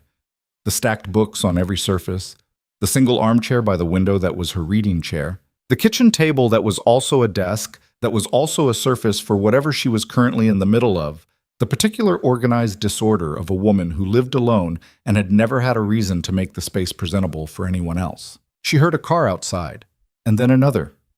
Marco's people taking up their positions. She changed out of the dress. She made tea she didn't drink. She sat in the armchair and opened a book she didn't read. At 1:17 a.m., her phone rang. Luca. "You're awake," he said. "Were you expecting otherwise?" "No." A pause, something in the background. Voices, low, not the street. He was somewhere operational. "I'm sorry about tonight." "Don't." "Elena." "I said don't." She kept her voice even. "You didn't plan for someone to fire a gun at a ceiling. Don't apologize for something you didn't do." A brief silence. "I put you in the room." "I walked into the room." "I knew what the room was when I walked into it." She pulled the blanket off the back of the armchair onto her legs. "Did you find out about the leak?" A longer pause. Working on it, he said. Which meant no. Which meant the thing was open and bleeding and he was staring at it. Get some sleep, she said. You too. She didn't sleep until 4 hours. The name came through at 7 in the morning. She didn't know it was a name when Luca arrived at her door at 7:12 with Marco behind him, and the look on his face that she'd never seen before. Not the operational mode, not the controlled stillness, but something that had gotten past all of those. Something that had been hit hard enough that the architecture was showing the damage. She let them in. She had coffee made. She handed Luca a cup without asking, and he took it without acknowledging it, which meant he was deep enough in whatever had happened that social processing was offline. She sat down across from him at the kitchen table. Tell me, she said. He set the coffee cup down. He looked at his hands. Danny Ricci, he said. She didn't know the name. Who's that? He's been with me for 9 years. His voice was flat in the specific way that flat voices are when they're doing an enormous amount of structural work to contain what's underneath. He came up in Bridgeport. I knew his father. I gave Danny his first real position when he was 23 years old, and nobody else in the city would look at him because his father had made choices that left the family's name marked. A pause. I looked at him anyway. Elena was very still. He's been feeding information to Caro for 8 months, Luca said. Distribution routes, meeting schedules, contact names. His jaw moved. The political relationships I've spent 15 years building. He gave Caro a list. The quality of the silence in the kitchen was different from the silences in the bookstore. Those silences were habitual, comfortable, the silences of a space designed for quiet. This one was load-bearing. How did you find out? She asked. Marco found a discrepancy in a payment trace, small enough that it should have been invisible. He glanced at Marco, who was standing by the kitchen door with his arms at his sides and his face at maximum neutrality. Danny made one mistake. He used an account that had a dormant connection to a numbered account Caro set up for a property deal in 2019. Thin thread. Marco pulled it. Where's Danny now? Downstairs. His eyes came to her face. In the car. The implication of that settled in the room. Elena looked at the coffee cup in her own hands. She looked at the man across the table from her. The severity of the face, the broken architecture visible now in the way he was sitting, the way the controlled stillness had become something heavier, something that wasn't control but was carrying itself like control because there was no other available mode. What are you going to do? She asked. He didn't answer. She didn't ask again. She understood that there were rooms in his life she couldn't go into, not because they were locked against her specifically, but because the rooms existed in a moral landscape that her own moral landscape didn't include, and that the navigation of them was his alone, and that whatever he did or didn't do in those rooms was a thing she had chosen to be adjacent to when she'd taken his arm at the top of the steps the night before, and she couldn't unknow that now. He knew about me, Luca said. The words arrived with difficulty, like something being pulled up from depth. Danny. He knew the store. He knew the pattern. His eyes were on the table. He gave Caro your address. The coffee cup in her hands was very precise in her awareness, the weight of it, the warmth. That's how they found my building, she said. Before last night, before I put security on it. He looked up. The look in his face was the look of a man who has run a calculation and found that the variable he cared most about was the one he'd failed to protect first. I didn't know. I should have moved faster. I should have... Stop. She set the cup down. Look at me. He did. You didn't know, she said. A man you trusted for 9 years. A man you chose to believe in when no one else would. He chose to betray that. The choice was his, not yours. She held his eyes. You don't get to carry his choice. He looked at her with the fractured openness fully exposed now. No armor, no recession, just the rawness of it, the thing that the breach had uncovered. And she thought that nobody had said that to him before. Not because no one had wanted to, but because no one had been positioned to. Because the people in his life had always existed at a slight remove that made the really direct sentences impossible. She was not at a remove. She'd stopped being at a remove sometime around a Wednesday morning in early November when he'd held the jammed receipt paper and she'd almost smiled at him and he'd almost smiled back. Marco, Luca said without looking away from her. Sir, give us a minute. Marco was gone from the kitchen with the characteristic discretion of a man who had been giving people minutes for 11 years. In the silence that followed, Luca reached across the table and put his hand over hers. Not holding, just present. The weight of it. She turned her hand over. They sat like that for a moment that lasted longer than a moment. In the kitchen above the dry cleaner on North Paulina, with the city beginning its day outside the window and the residue of the night before in every corner of the room. I need to deal with this, he said. I know. I'll be here, she said. He looked at their hands on the table. You should go to the store. I was planning to. Marco will. I know, she said. I know about Marco. I'm fine with Marco. She squeezed his hand once and released it, the way you release something when you're choosing to release it rather than having it taken. Go. He stood. He put his jacket back on with the movements of a man resettling his armor, and she watched the process. The controlled stillness reassembling itself, the severity of the face reestablishing, the Luca Moretti that Chicago knew and feared sliding back over the Luca Moretti that sat in her armchair and read James Baldwin. And she thought, both of those are real. That's the thing people don't understand. Neither one is the mask. He paused at the kitchen door. The Highsmith, he said. The one about the people on the train.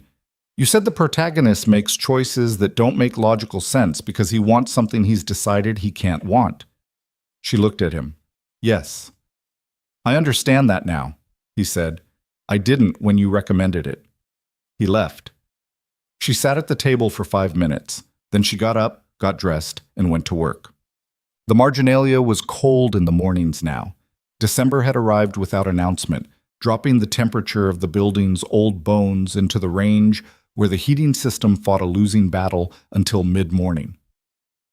Elena turned the heat up 2 degrees, which Margaret would mention when she arrived, and began opening the register. Normal. Manageable.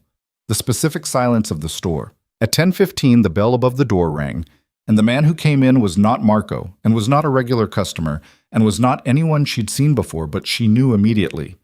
The way her overtuned nervous system always knew, the way she'd known about the sedan before she'd articulated why, that something was wrong. He was young, late 20s, light jacket for the temperature, the deliberate ordinariness of someone who'd dressed to not be remembered. He came to the counter without looking at the shelves, which no one did in a bookstore unless the shelves weren't why they were there. Elena Hartwell, he said. Not a question. Can I help you? She said. Her voice was level, her hands were at her sides. He put a phone on the counter, screen up, facing her. A photograph? A car. Her car.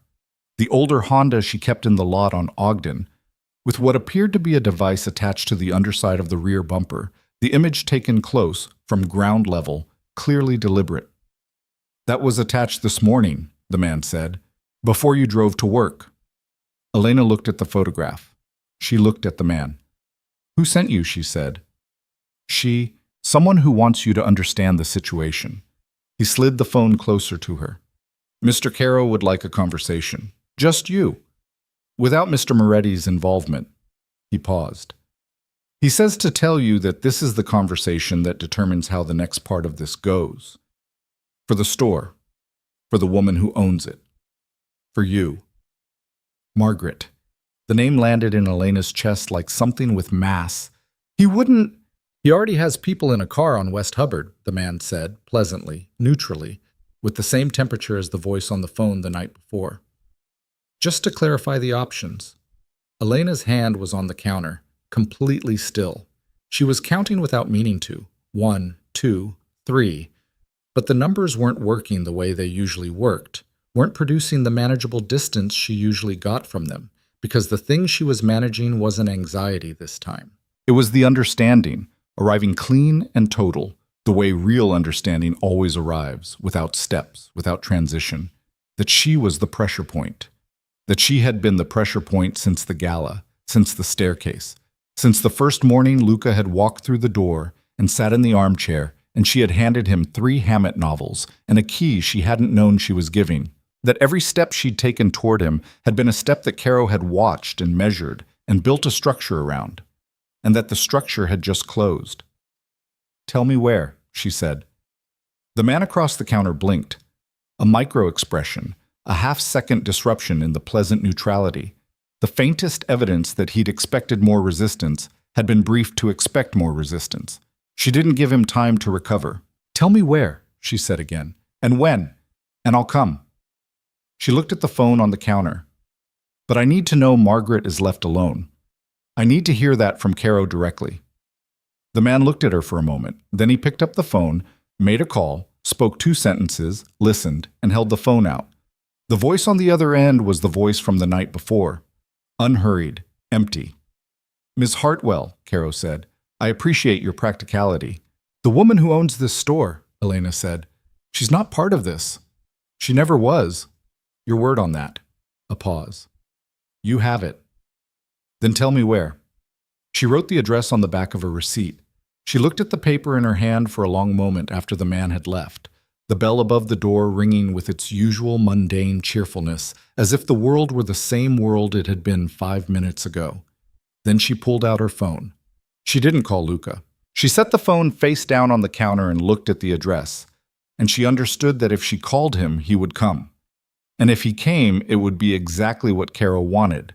Luca Moretti walking into a room Caro had set up and controlled, reactive and off balance, led there by the one variable that could override every calculation he'd spent 15 years. She left the store at 11:40.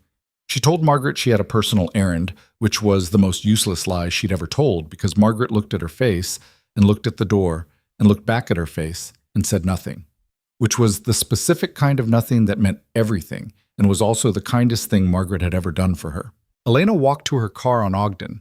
She stood next to it for 30 seconds, looking at the rear bumper without crouching down to confirm what the photograph had already confirmed, because confirming it would make it a different kind of real, and she needed it to stay in the current category of real for a little longer.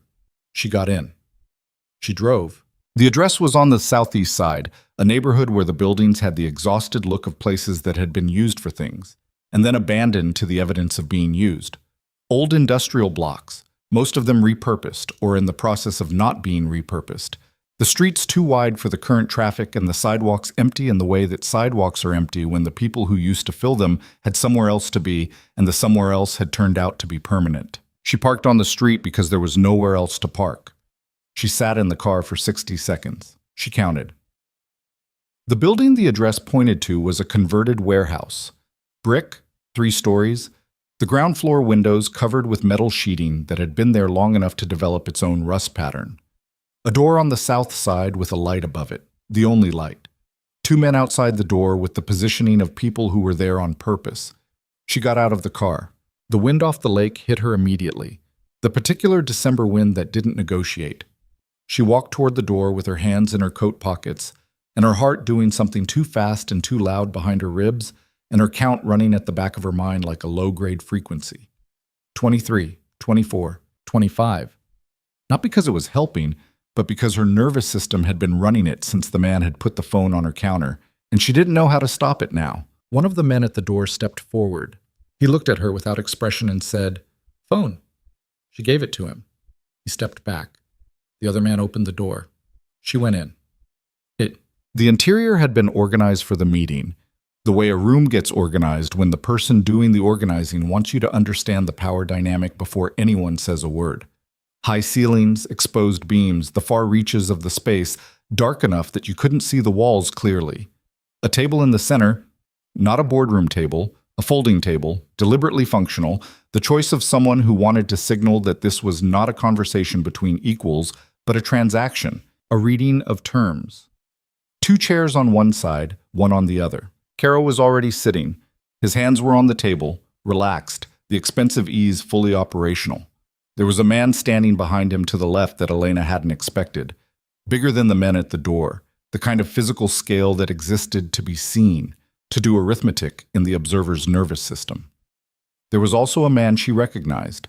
Danny Ricci was sitting in the second chair on Caro's side of the table, and he looked like a man who had made a decision and was now living inside the weight of it, and had discovered that the weight was different than he'd calculated.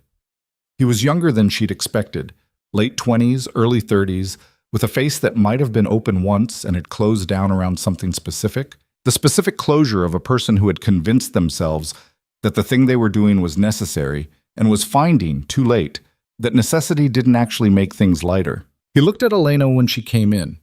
She held his eyes for 2 seconds, no longer. She sat down. "Thank you for coming," Caro said. "You made the options clear," Elena said. "I tried to." He looked at her with the pleasant assessment she'd seen at the gala. The same measurement, but without the performance of warmth that a social setting required. Here, it was cleaner, just the arithmetic. "You're more composed than I expected. You expected me to be afraid." "Most people are, in a room like this." "I'm anxious," she said. "It's different." Something moved at the corner of Caro's mouth. Not quite a smile. The acknowledgement of a point. "Luca didn't tell me you were like this. Luca doesn't tell you things. He told Danny." Caro glanced at the man beside him. "Danny told me." Elena looked at Danny again. His jaw was tight. He was looking at the table now, at his own hands, which were doing the thing her hands did when she was managing something. Held very still, deliberately, the stillness that cost more than movement. "The store," Elena said. "Margaret Chen. You said she was out of it." "She is." "Then say what you need to say." Caro leaned forward slightly. The pleasantness didn't go anywhere. It was structural, built in, a permanent feature. "What I need is simple. I need Luca Moretti to step back from the West Loop network and transfer the Delano and Park contacts to my operation. I need him to cease the political relationships with Alderman Brooks and Commissioner Hale, and I need him to do it within 72 hours. He paused. "In exchange, this ends. Everything you're worried about ends. The store is safe. You're safe. And Luca continues his life, diminished but alive." Diminished but alive. The phrase had been prepared. It had a shape to it that meant it had been said before, maybe in the mirror, maybe to the men behind him. "And if he doesn't," Elena said, "then we escalate. Simple. Clean." "I have patience, Ms. Hartwell. I've been building toward this conversation for 2 years. I can continue building for 2 more. The pleasant eyes settled on her face. "But you can't live in what 2 more years of this looks like, and neither can the people around you." Elena looked at the table. She looked at her own hands, which were still. She noticed that. She had stopped counting somewhere between the parking lot and the door, and her hands had gone still on their own. "You want me to deliver the message," she said. "I want you to help him understand the reality of his position." Caro's voice was patient, almost gentle. "You're the only person he listens to. You know that. I know that." "Danny, don't," Danny said. Everyone at the table looked at him. He was still looking at his hands. "Don't use her name like that." His voice was low, rough at the edges. The voice of a man who had been quiet for too long and had lost some of the smoothness from it. Caro looked at Danny with an expression that was the first genuinely cold thing Elena had seen from him. A flatness behind the pleasant exterior, a room behind the room. "Danny," Caro said, "I told you what you needed. I gave you the routes and the schedules and the—" Danny stopped. His hands had tightened on the table. "I didn't tell you to touch the store. I didn't tell you to put the woman in a building. You told me what he cared about. That's not the same thing." "It's exactly the same thing." Caro's voice hadn't changed in pitch or speed. That was what made it colder. "You gave me the leverage. What I do with leverage is my business." The muscle in Danny's jaw was working. He was not, Elena could see, a man who had fully understood what he was getting into when he'd started 8 months ago, and he was understanding it now in increments, in the specific awful increments of comprehension that arrived as the situation revealed its actual shape. She looked at him. He felt the look and met it. "You knew him," she said, not accusing, just placing it. Danny's throat moved. "Since I was 17. And you still. I had reasons. I had—" The sentence broke. He looked back at the table. "They don't matter now?" "They don't," Caro agreed pleasantly. Elena turned back to Caro. "I'll deliver the message." "Good. But not the way you're framing it." She kept her voice level. "I won't tell him he's beaten. I won't tell him his position is what you're saying it is. I'll tell him the terms, and I'll tell him that the conversation happened. What he does with that is his. Caro studied her for a moment, the pleasant assessment running its arithmetic. That's acceptable, he said, as long as the message is delivered. I need my phone back. After we're done. We're done, Elena said.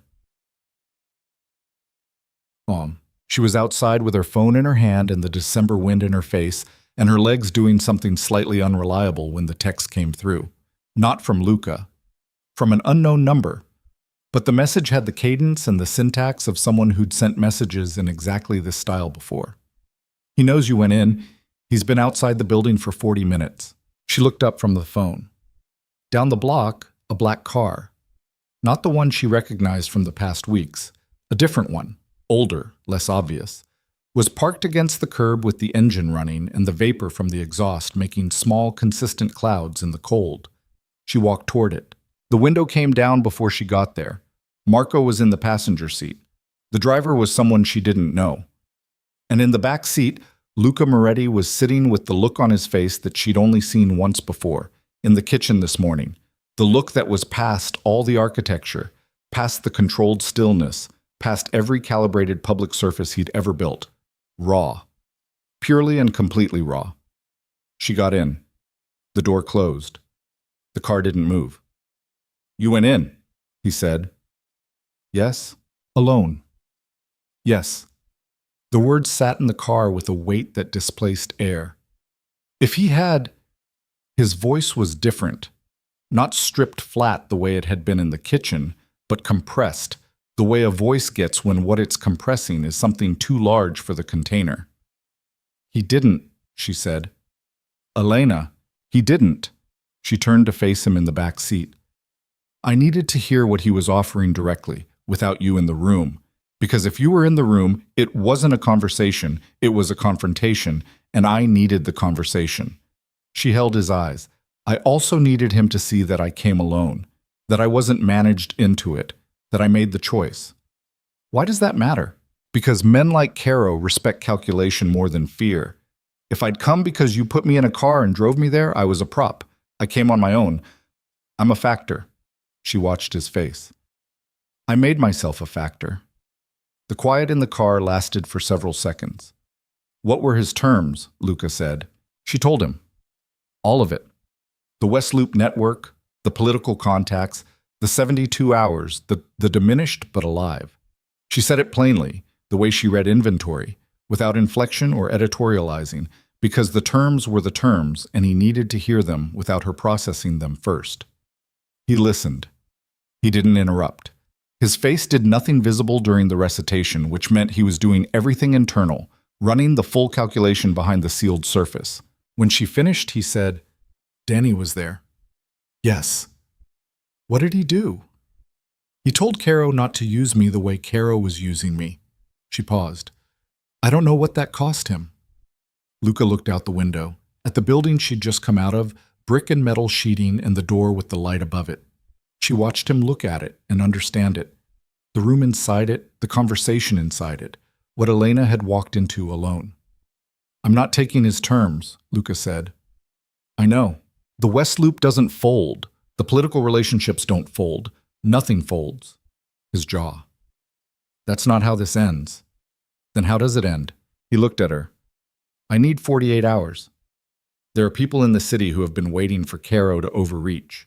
He's been careful. He's been careful for years. But he put men in a hotel with firearms last night, and he put you in a building today, and those are the kinds of moves that leave evidence, that make other people nervous, that give me something to work with. His voice had the precision of someone who'd been building the sentence for the last 40 minutes. I need 48 hours to make the calls that need to be made. And in 48 hours? In 48 hours, Caro doesn't have the leverage he thinks he has. She looked at him steadily. You're going to take him apart. I'm going to remove him. Simple, clean, the same temperature as Caro's worst moments. And she understood, sitting in the back of the car in the cold, that this was part of who he was. Not a performance, not a mask, but the actual capacity. The thing that had built an empire and maintained it for 15 years. The thing that had made Chicago say his name the way they said weather. Okay, she said. I need you somewhere. I'm going back to the store, she said. Elena. Margaret doesn't know what's happening. I left her without an explanation. I'm going back. She met the objection in his eyes before he could form it. Marco can station everyone he wants outside, but I'm going back. He looked at her for a long, silent moment. Then he said, Marco. Sir, full coverage on the store in Ms. Hartwell's building. I want 4 people minimum on each location. He didn't look away from Elena while he said it. And I want to know if anyone so much as parks on West Hubbard without a reason. Understood. She put her hand on the door. Luca? She said his name the way she always said it, without ceremony, without distance. Come to the store when it's done, whenever that is, whatever time. She paused. I'll leave the back door unlocked. She got out. She walked to her car. She drove back to West Hubbard, and the city moved past her windows in its ordinary Thursday afternoon way. And she drove with her hands at 10 and 2 and her count running steadily in the back of her mind. Not because she was managing fear, but because it was the rhythm her brain had learned for situations larger than it knew how to contain. And this was, definitively, one of those. But the 48 hours were not 48 hours. They were 31. She knew this because she was at the store when it began to resolve.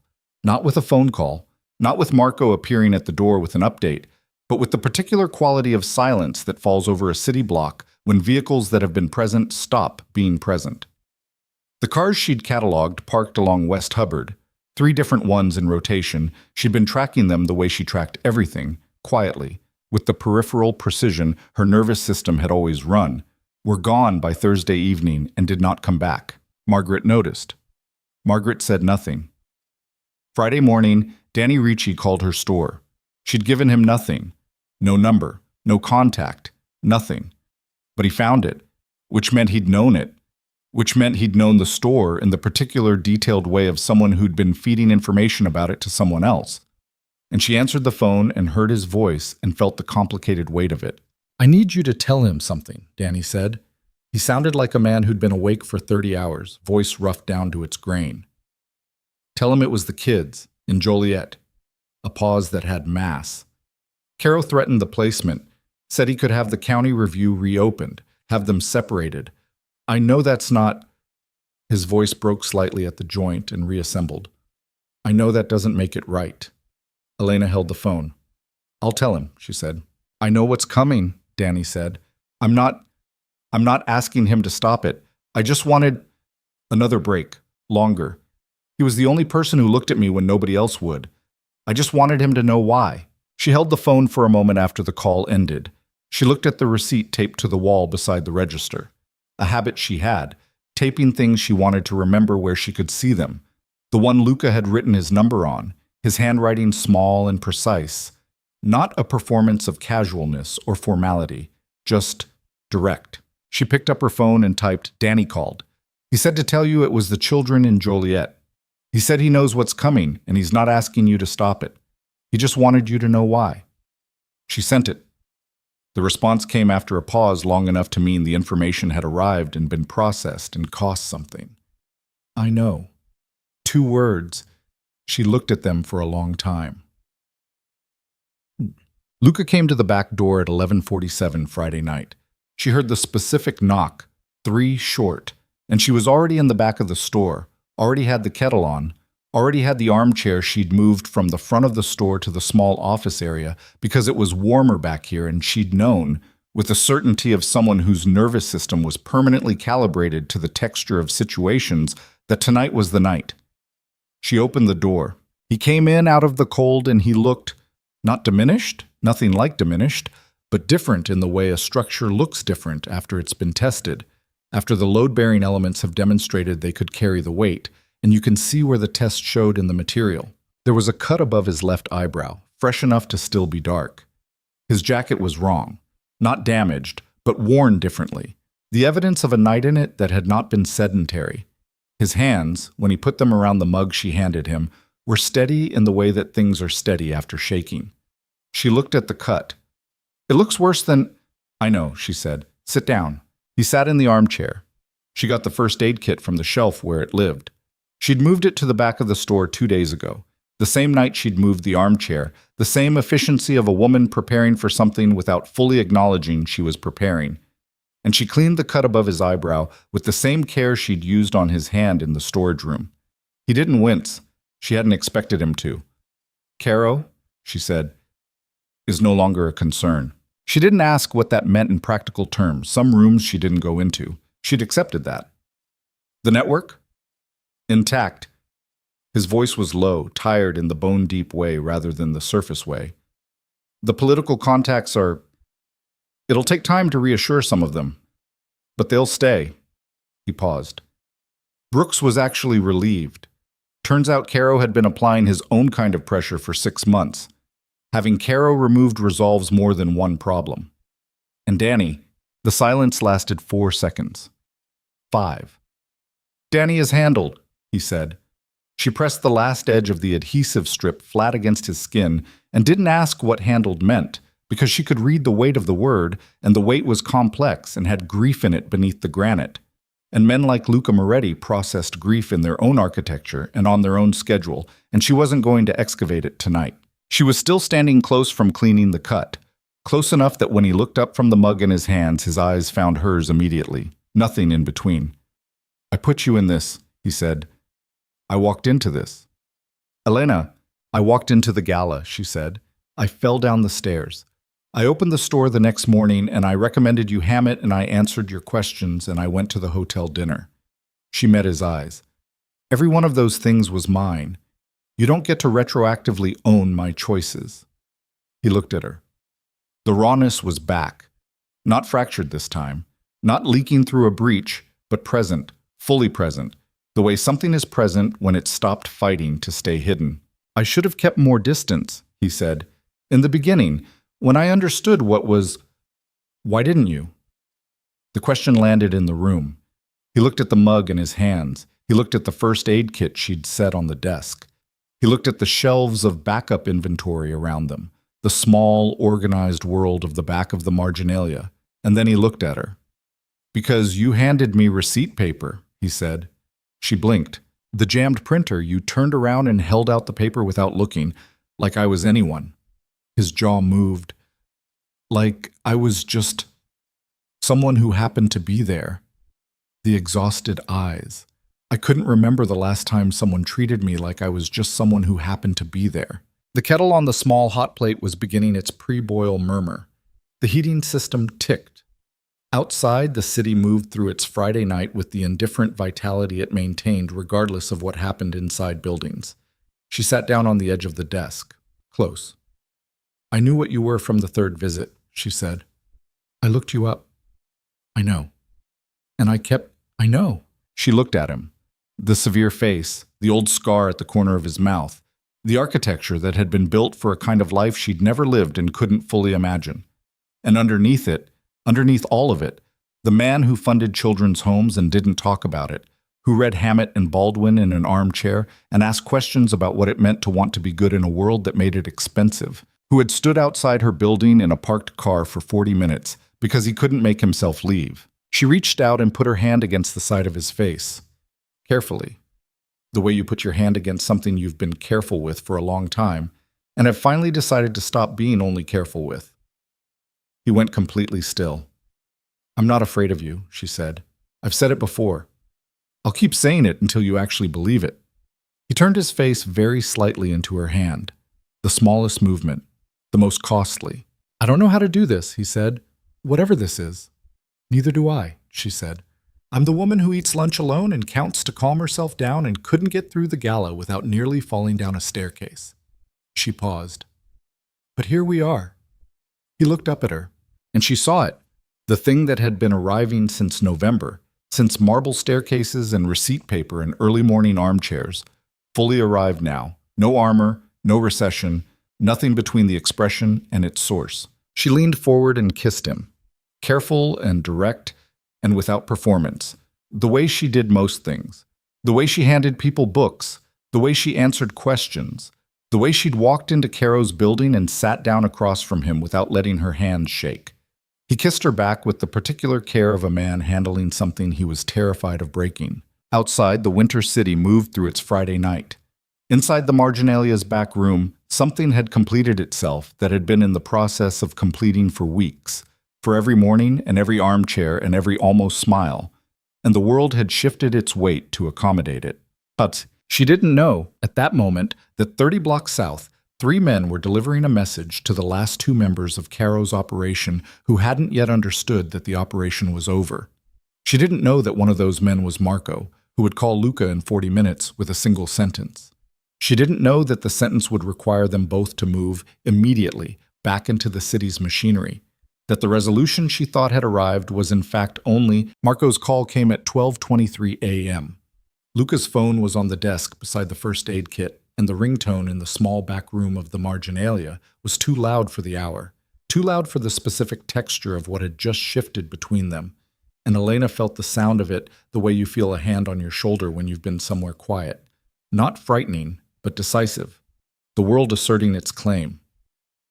Luca reached for the phone without moving away from her, which she registered. He listened for 11 seconds. His face did the thing, the controlled stillness assembling itself, the operational mode coming back online, the architecture rebuilding in real time.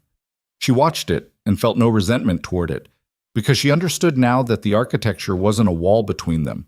It was the thing that had kept him alive long enough for there to be a them, and she wasn't going to be the person who resented his survival mechanisms. "Where?" he said. A pause. "Don't move until I get there." He ended the call. He looked at her. "There are 2 men," he said. "Caro's operation, what's left of it.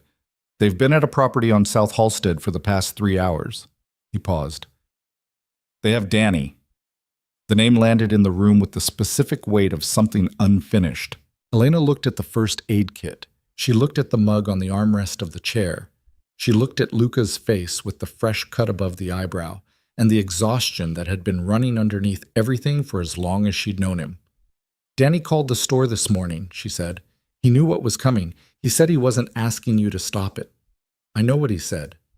"Do you know what he meant by it?" Luca was still. The operational mode, fully online now, but underneath it, she'd learned to read underneath it, something that was not as resolved as the stillness suggested. "He meant he accepted it," Luca said. "He meant he was tired," Elena said. "There's a difference." He looked at her for 3 seconds. 4. The calculation running. Not threat assessment this time, something more interior, something that had to do with a 17-year-old from Bridgeport who'd grown up in the shadow of a ruined name and been given a hand when no one else would offer one, and what it cost to hold that history against what came after. "I have to go," he said. "I know." He picked up his jacket from the chair. At the door, he stopped. "Elena, go," she said. "But don't go having already decided the outcome." He looked at her. "Whatever you decide," she said, "decide it there. Not here. Not on the way." She held his eyes. "Give him the room to be more than what he did." A long moment. The heating system ticking, the city outside. Then he was gone, and the cold came briefly through the open door and then sealed itself off. And Elena stood in the back room of the store and looked at the armchair and the 2 mugs and the first aid kit and the quiet. She sat down. She picked up the nearest book. It was the James Baldwin, his copy, left here over the past weeks the way he'd started leaving things. A jacket once, a specific newspaper folded to an article, small evidence of a life starting to overlap with another one. She didn't open it. She held it in her lap, and she waited. South Halsted at nearly 1 in the morning had the specific character of a street that knew it was being used for something it wasn't supposed to be used for, and had developed the tact not to comment. The property was a walk up above a closed auto parts store, the kind of building that had outlasted 3 different purposes and was on its way to outlasting a 4th. Marco met Luca on the street with 2 men he trusted, and the particular brevity of someone who understood that everything necessary had already been communicated in the phone call. 2 of them, Marco said. Pellegrino and a man I don't have a name for yet. They picked Danny up outside his apartment at 9. A pause. They're not Caro people by choice. They're Caro people because Caro had something on both of them, and with Caro gone, they're... He chose the word carefully. Improvising. Improvising how? They think Danny is the asset, that whoever holds Danny holds the leverage. Marco looked at the building. They don't know the landscape has changed. Does Danny know? Unknown. Luca looked at the building. 3 stories, 1 stairwell, external. 2 windows lit on the second floor, neither curtained, which meant either they weren't worried about being seen or they hadn't thought about it. And men who hadn't thought about it were more dangerous in some configurations than men who had, because unpredictability had its own mathematics. I go up alone, Luca said. Luca, you're on the street. If it goes wrong, you know what to do. He looked at Marco. It won't go wrong. Marco's face. The neutrality, and underneath it. She would never see this, Elena. She didn't have the context for it. Something that was the compressed version of 11 years of loyalty, of a man who had watched another man make himself into something impossible, and had stood near it close enough to be marked by it without being consumed. Don't be stupid, Marco said. I'll try, Luca said, which was the closest he came to a joke in a situation like this, and Marco understood it as such, and said nothing more. Chet, the stairwell smelled like old carpet, and something chemical, and the specific human residue of a building that had been home to too many people with too little space. Luca went up with the careful placement of a man who'd learned which stairs announced themselves and which ones didn't. Wait at the outside edge, 3 points of contact. The particular patience of someone who had long ago made peace with the fact that speed and silence were enemies, and silence was the better ally. Second floor. The lit door was the second one. He could hear voices, 2 of them, one higher, one lower, the lower one doing most of the talking. He knocked. The voices stopped. Housekeeping, he said, which was not a real thing to say, but what it did was create a half-second of genuine confusion, of the mind trying to process the absurdity and coming up with nothing, and in that half-second, he opened the door. The room was small and badly lit and smelled like cigarettes and fast food containers, and the particular human sour of men who had been tense for hours. Pellegrino was on his feet immediately, hand going to his jacket, and the man without a name was standing near the window with the posture of someone who hadn't decided yet what they were willing to do. Danny was in a chair near the far wall. His hands weren't bound. They'd been smarter than that, or lazier. It amounted to the same result. But the chair was positioned with his back to the wall and Pellegrino between him and the door, which was its own kind of restraint. He had a cut at the corner of his mouth, and the careful stillness of a man who had assessed the room and decided that stillness was the only card he had left. He looked at Luca, and Luca looked at him. 9 years of it compressed into a look. The Bridgeport street corner, the handshake, the specific quality of that first year when Danny had worked with the hunger of someone who understood he'd been given something rare and was trying to justify the gift. Every room they'd been in together, every decision, every gradual slow drift toward a place where the man Luca had believed in and the man sitting in the chair were the same person, and also weren't. Pellegrino said, "How did you—" "Put it down," Luca said. "You don't—" Pellegrino. Flat, patient, the voice that didn't need volume. "I know about the storage unit on Western. I know about the arrangement with the Garfield Park people. I know about your daughter's school and the tuition situation." A pause. "I'm not here about any of that. Put it down and go home." The room held its breath. Pellegrino's hand was still at his jacket. His eyes were running the calculation, the specific arithmetic of a man weighing what he had against what the man in the doorway had, and arriving slowly at the answer that the math had been pointing to the whole time. He took his hand away from his jacket. "Go home," Luca said again. "Both of you." The man without a name was already at the window, looking for the alternative exit that didn't exist on the second floor, and then he looked at Pellegrino, and something passed between them that was the compressed negotiation of 2 men deciding that whatever this was, it wasn't worth what it would cost. And then they were past Luca, and through the door and down the stairs, and their footsteps on the street outside were rapid and then gone. The room was quiet. Luca and Danny. Danny was looking at his own hands, which were open on his knees, palms up, the specific posture of a man who has emptied his pockets and is showing you there's nothing left. "I didn't know they'd take it this far," Danny said. His voice was the same voice from the phone Elena had described. Rough at the joints, worn down to grain. "The shooting at the hotel. That wasn't—" Caro told me it was going to be a conversation, political, that he was going to— "I know. The store. The woman." Danny looked up. His eyes were red at the rims, not from crying, but from the specific physical toll of hours of sustained fear and the worst toll of sustained guilt. I gave him the address. I didn't know what he was going to do with it. I should have known. I did know. I just... The children in Joliet, Luca said. Danny's throat moved. He threatened to have the placement reviewed, have them separated. His voice broke at the joint and held, barely. 4 kids. The oldest one is 11. She calls me once a week, every Sunday. He stopped. I know that doesn't... I said I know, Luca said. He crossed the room and sat down in the chair Pellegrino had vacated, which put him at Danny's level, and this was a choice that cost him something visible. The posture of a man who has put himself where he doesn't have the advantage, deliberately, as a statement about what this conversation was, rather than what it could have been. What you did? Luca said. The roots, the political contacts, the list. He looked at his own hands for a moment. There are people who got hurt by that. The Delano contact. His family had to move. You know that. I know that. There's no version of this where that gets undone. I know. And the 11-year-old who calls you on Sundays. Luca paused. She doesn't stop existing because of what you did. The debt and the child are both real. That's the part that doesn't have a clean answer. Danny was looking at him now. Something in his face was working.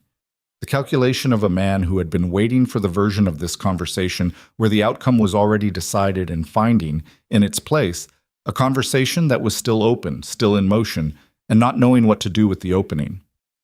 What happens now? Danny said. It wasn't quite a question. You're done in Chicago, Luca said. That's not negotiable. The network, the contacts, any of it. You're out. That's the price. He held Danny's eyes. But you're not... I'm not going to let you disappear into something worse than what you already did, because that doesn't undo anything either. A long silence. There's a man in Milwaukee who owes me a favor, Luca said. Legitimate operation, logistics. He needs people who understand how distribution works and doesn't ask too many questions about how they learned it. He paused. The children in Joliet. I'll make sure the placement is stable. Caro's leverage dies with his operation. The 11-year-old keeps calling someone on Sundays. Danny's jaw was working. He looked at the wall, at the window, at his hands again. Why? He said. Luca looked at him for a long moment. Because someone did it for me once, he said, and I spent a long time trying to deserve it. He stood. I don't know if you'll manage it, but the option's there. He walked to the door. Luca. He stopped but didn't turn. I'm sorry, Danny said. The words had the specific weight of something that had been carried a long time and set down at the wrong moment in the wrong room, which was still the only moment and room available. Luca stood in the doorway for a breath. I know you are, he said. Then he went down the stairs and out into the cold of South Halstead, and Marco was there, and the car was there, and the city was doing what the city did at 1:30 in the morning, which was continuing without apology. And Luca stood on the sidewalk for a moment with the cold air on the cut above his eyebrow and the weight of the room behind him settling into the architecture alongside everything else he'd been carrying for 15 years. He got in the car. West Hubbard, he said. What? She was still in the armchair when he came through the back door. She'd made fresh tea at some point. The mug was warm in her hands, half empty, and the Baldwin was still in her lap, still unopened. And the store around her was doing the specific middle-of-the-night thing where it felt smaller and more essential, like a room that had been distilled to its purpose by the absence of the day's noise. She looked at him when he came in. She looked at his face, reading it the way she read everything. For the thing behind the surface, for the structure of what had happened mapped onto the lines of a face she'd been learning for weeks. He was tired. Not the bone-deep tired from earlier, so something different. The tired that comes after a thing has been finished, and the body doesn't yet know what to do with the absence of the weight. Danny? She said. Milwaukee, he said. Eventually. She absorbed that. And the children in Joliet. Handled. She looked at him for a moment, at the whole of him. The jacket, the cut, the hands at his sides. The way he was standing in the doorway of her store's back room at 1:30 in the morning, with nowhere else he'd chosen to be. Sit down, she said. He sat in the chair across from hers. He picked up the cold mug from the desk and held it without drinking, the way he'd held the mug earlier, using the weight of it. They sat in the quiet for a while. "She calls every Sunday," Elena said eventually. "The girl in Joliet." "Every Sunday for 2 years. That's a lot of Sundays." "Yes." She looked at the books on the shelves around them, the organized density of them, the specific gravity of rooms full of stories, all those people between covers wanting something badly enough to change. She thought about what she'd said to him in the early weeks. Someone wants, someone changes, everything else is decoration. And she thought about how little she'd understood when she'd said it, what the decoration cost. "You could have let it go differently tonight," she said. "Yes, you chose not to." "I did." She looked at him. "Why?" He looked at the mug in his hands. He was quiet for a long enough moment that she understood he was answering rather than deflecting, that the silence was the processing, not the avoidance. "But because someone once looked at me when no one else would," he said, "and I spent a long time not knowing what to do with that. Carrying it like a debt I didn't know how to pay." He set the mug down carefully on the desk. "I think I've been making payments toward something. I didn't have a name for it until recently." She felt the sentence land in her chest with the specific weight of something that had been in the air between them for weeks and had just been said directly. "The children's homes," she said. "That's part of it. The families in the neighborhoods. That too." She held his eyes. "And this. And this," he said. "Yes." The heating system ticked. The city outside moved through its unremarkable hour. She reached across the space between the chairs and took his hand the way she'd taken it across the kitchen table. The choice in it, the deliberateness. He looked at their hands and then at her face, and she saw the rawness again, not fractured this time, not under pressure, just present. The expression of a man who had spent 15 years in rooms where care was a liability and had arrived, improbably, in a room where it wasn't. "What do you want?" she asked. "Not Caro, not the network, not any of it." She kept her voice even. "What do you actually want?" He was quiet for a long time. Long enough that she let it be long, didn't push into it. "Something smaller," he said finally, "than what I've built." He looked at the shelves around them. "Something that doesn't require all of it, all the weight of it." His thumb moved against the back of her hand, small and unconscious. "I don't know how to build that. I don't know if I know how to be a person who builds that." "You read Hammett and Highsmith and Baldwin in a bookstore armchair and ask questions about what it means to want to be good," Elena said. "You already know how to want it. The building is just the rest." His mouth moved. The almost smile, closer than it had ever been, and this time it completed itself. Not large, not performed, just real, the way a door opens when the right key has been in the lock long enough. She smiled back. They sat in the back room of the Marginalia on West Hubbard Street while the city's winter moved through its dark middle hours, and neither of them was in a hurry to be anywhere else, and the quiet around them was the good kind, the earned kind, the kind that only exists on the other side of something difficult. Spring came. The way spring came in Chicago, which was without apology and without gentleness, a hard tilt from cold to something that couldn't decide if it was warm yet, but was committed to the attempt. The store changed with the season the way the store always changed. The light through the front windows going from the flat silver of winter to something with more yellow in it. The regulars shifting from heavy coats to the uncertain layers of people who didn't quite trust the temperature yet. Gerald came every Saturday for his large print mystery. The distributor continued to be intermittently unreasonable. The register jammed on the third Tuesday of the month, with the reliability of a minor biological function. Margaret had not asked. In the months since November, she had managed the extraordinary discipline of running her store, watching the changes in it, the back armchair, the second mug that appeared some mornings, the particular way Elena moved through the space differently, with a kind of ballast she hadn't had before, without once asking a direct question. She had instead communicated everything she needed to communicate through the medium of having good coffee ready at the right times and the occasional strategic placement of a relevant book on Elena's desk. In March, she left a copy of a Graham Greene novel on the desk with a post-it note that said, "You were right about him." Elena turned the note over. On the back, in Margaret's handwriting, "I'm glad." She put the note in her pocket and kept it. Luca's transformation was not sudden and was not simple and was not the kind of story that had a clean line between before and after. That was the thing about real change, Elena had come to understand.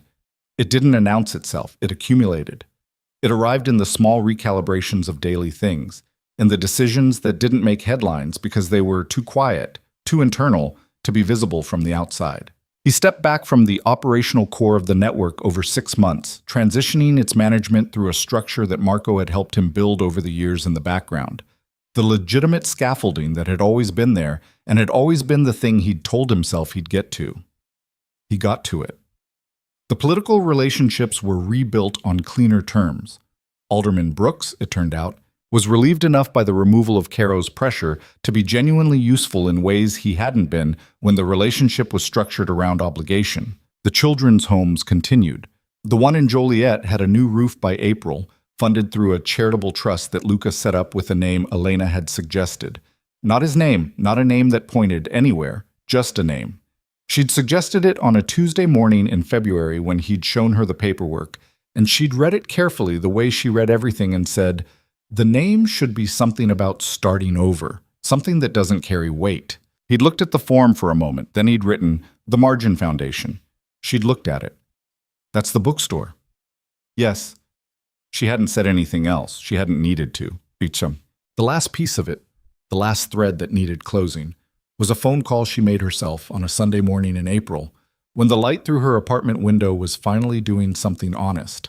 The children's home in Joliet had a coordinator named Sister Patricia, who was not, Elena was careful to note, a religious figure in the story she was living, but simply a woman who ran a home for 4 children who needed stability and received it.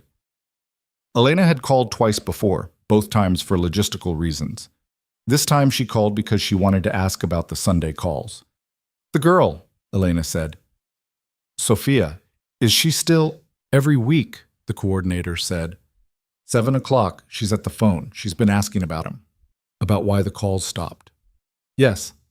Elena was quiet for a moment. She looked at the window, at the April light. "He made arrangements," she said, "for the placement. The funding is stable. The situation that was threatening it, that's resolved." "I know," the coordinator said. "We got the notice. But Sophia, she doesn't know about funding. She knows about Sunday calls." Elena held the phone for a moment. "I'll tell him," she said. She did. Luca looked at her when she said it. The full look. The one that had become simply how he looked at her, without the armor and without the assessment. Just present. "I don't know if she'd—" he started. "She's 11, Elena said. "She calls every Sunday at 7 o'clock.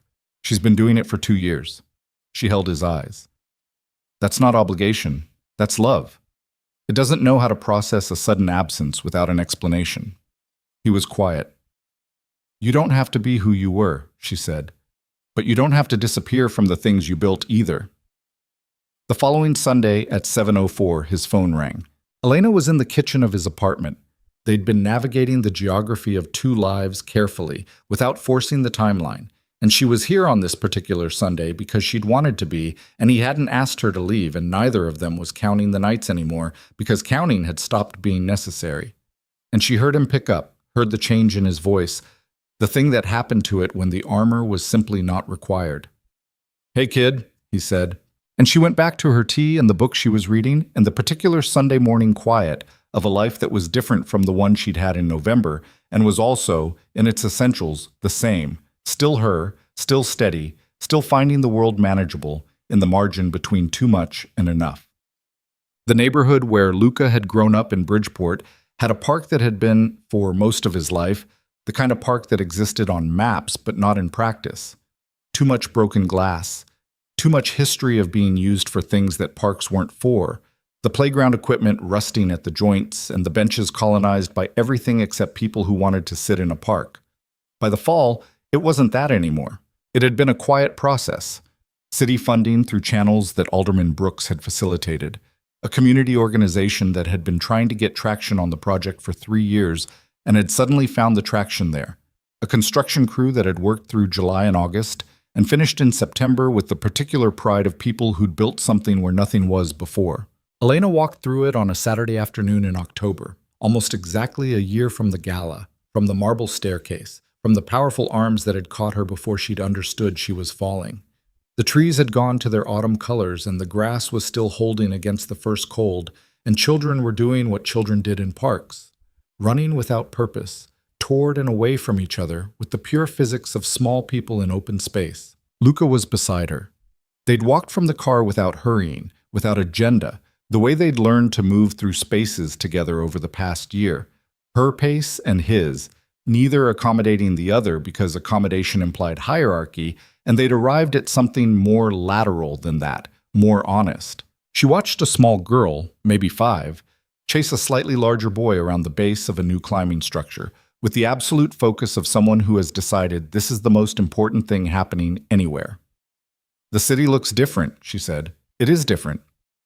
From here, specifically." He looked at the park. She watched him look at it.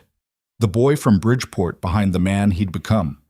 Both of them real, both of them present, the same eyes reading the same park with different histories attached to what they saw. "I used to cut through the back corner on the way to school," he said. "There was a section of fence you could get through if you were small enough. I stopped being small enough when I was 12 and had to go around for a year before someone fixed it." "Was it you? Who fixed the fence?" He looked at her. The almost smile, which wasn't almost anymore, which had been a complete thing for months, worn in now, habitual, the way a door swings easily once the hinges have been used enough. "What do you think?" he said. "I think it was you," she said. "I think you were 13 and you fixed it because you remembered being 12 and going around and you didn't want the next kid to have to." He looked at the climbing structure. "It was a Saturday. I had wire and pliers from a job my father had left in the garage. 13 years old. I didn't want anyone to know." "You never want anyone to know," she said. He looked at her. She looked back at him. The October light was doing its specific best. Low, honest, the kind of light that didn't flatter or romanticize but simply illuminated, which was better than flattery when what you wanted was to see clearly. "You know," he said. "I know what I've learned," she said. "I'm still learning." His hand found hers between them, the same motion as across kitchen tables and in back rooms of bookstores and on a backseat drive through the November city, the weight of it steady and familiar, and still, somehow, with the quality of something chosen rather than simply present. They walked. The park moved around them, the children and the trees, and the October afternoon and the city beyond the fence doing what it always did, continuing, indifferent, vast, making no particular accommodation for the people inside it and their small, difficult, necessary work of building things where nothing was before. A girl running past nearly collided with Elena's legs, course-corrected without breaking stride, disappeared into the general chase. Elena watched her go. "I fell down a staircase because of you," she said. "You fell down a staircase and I happened to be standing there." "That's not the version I remember." "What's the version you remember?" She looked at him, at the scar at the corner of his mouth, the line of the jaw, the dark eyes that weren't exhausted in the way they'd been when she'd first looked directly into them. Not rested exactly. People like Luca didn't rest in the ordinary sense. The watchfulness was structural, but different, carrying different weight. The weight of someone who had put some things down and picked up different things in their place. "I was at the top of the staircase counting to stay calm," she said, "and someone pushed me slightly, and I fell. And the most feared man in Chicago caught me before I hit the ground." She paused. "And then he stood at the bottom of that staircase holding me like I was the only fragile thing he'd ever been trusted with." He was quiet. "And then he bought 3 Hammett novels," she said, "and asked questions that weren't about plot." "That's a better version," he said. "It's the true one." He stopped walking. She stopped too because their hands were still connected and the stop was his, and she let it be. He looked at her in the October park, in the neighborhood he'd grown up in the middle of the afternoon on an ordinary Saturday, and the expression on his face was the one she had no name for still, the thing that was past the rawness, past the fractured openness, past all the stages she'd watched it move through over the past year. The thing that was simply him, the complete version, unguarded, unarmored, the man who read Baldwin in armchairs and fixed fences on Saturday mornings and funded homes for children and had been waiting, for longer than either of them had understood, for someone who would look at the receipt paper and the almost smile and the questions about what it meant to want to be good, and see him clearly. "I caught you," he said. "Yes." "And you didn't let go?" "No," she said. "I didn't." The city moved around them, vast and ongoing. The children ran. The October light continued its low, honest work. And somewhere across that city, in a bookstore on West Hubbard Street, an armchair sat by the window with an indentation in it that had become permanent with use, and a shelf of books that held the record of a year in their worn spines and their turned-down corners, and their margins filled with the small evidence of being read by someone who had found, in the particular quiet of a room full of stories, something he hadn't been looking for, and had, without knowing how, kept. Elena Hartwell squeezed his hand. Luca Moretti squeezed back. They stood in the park in Bridgeport in the fall, and the story they were in had finished the hard part, and what was left, the length of it, the ordinary accumulated texture of it, the work of building something where nothing was before, stretched out ahead of them in every direction. They walked.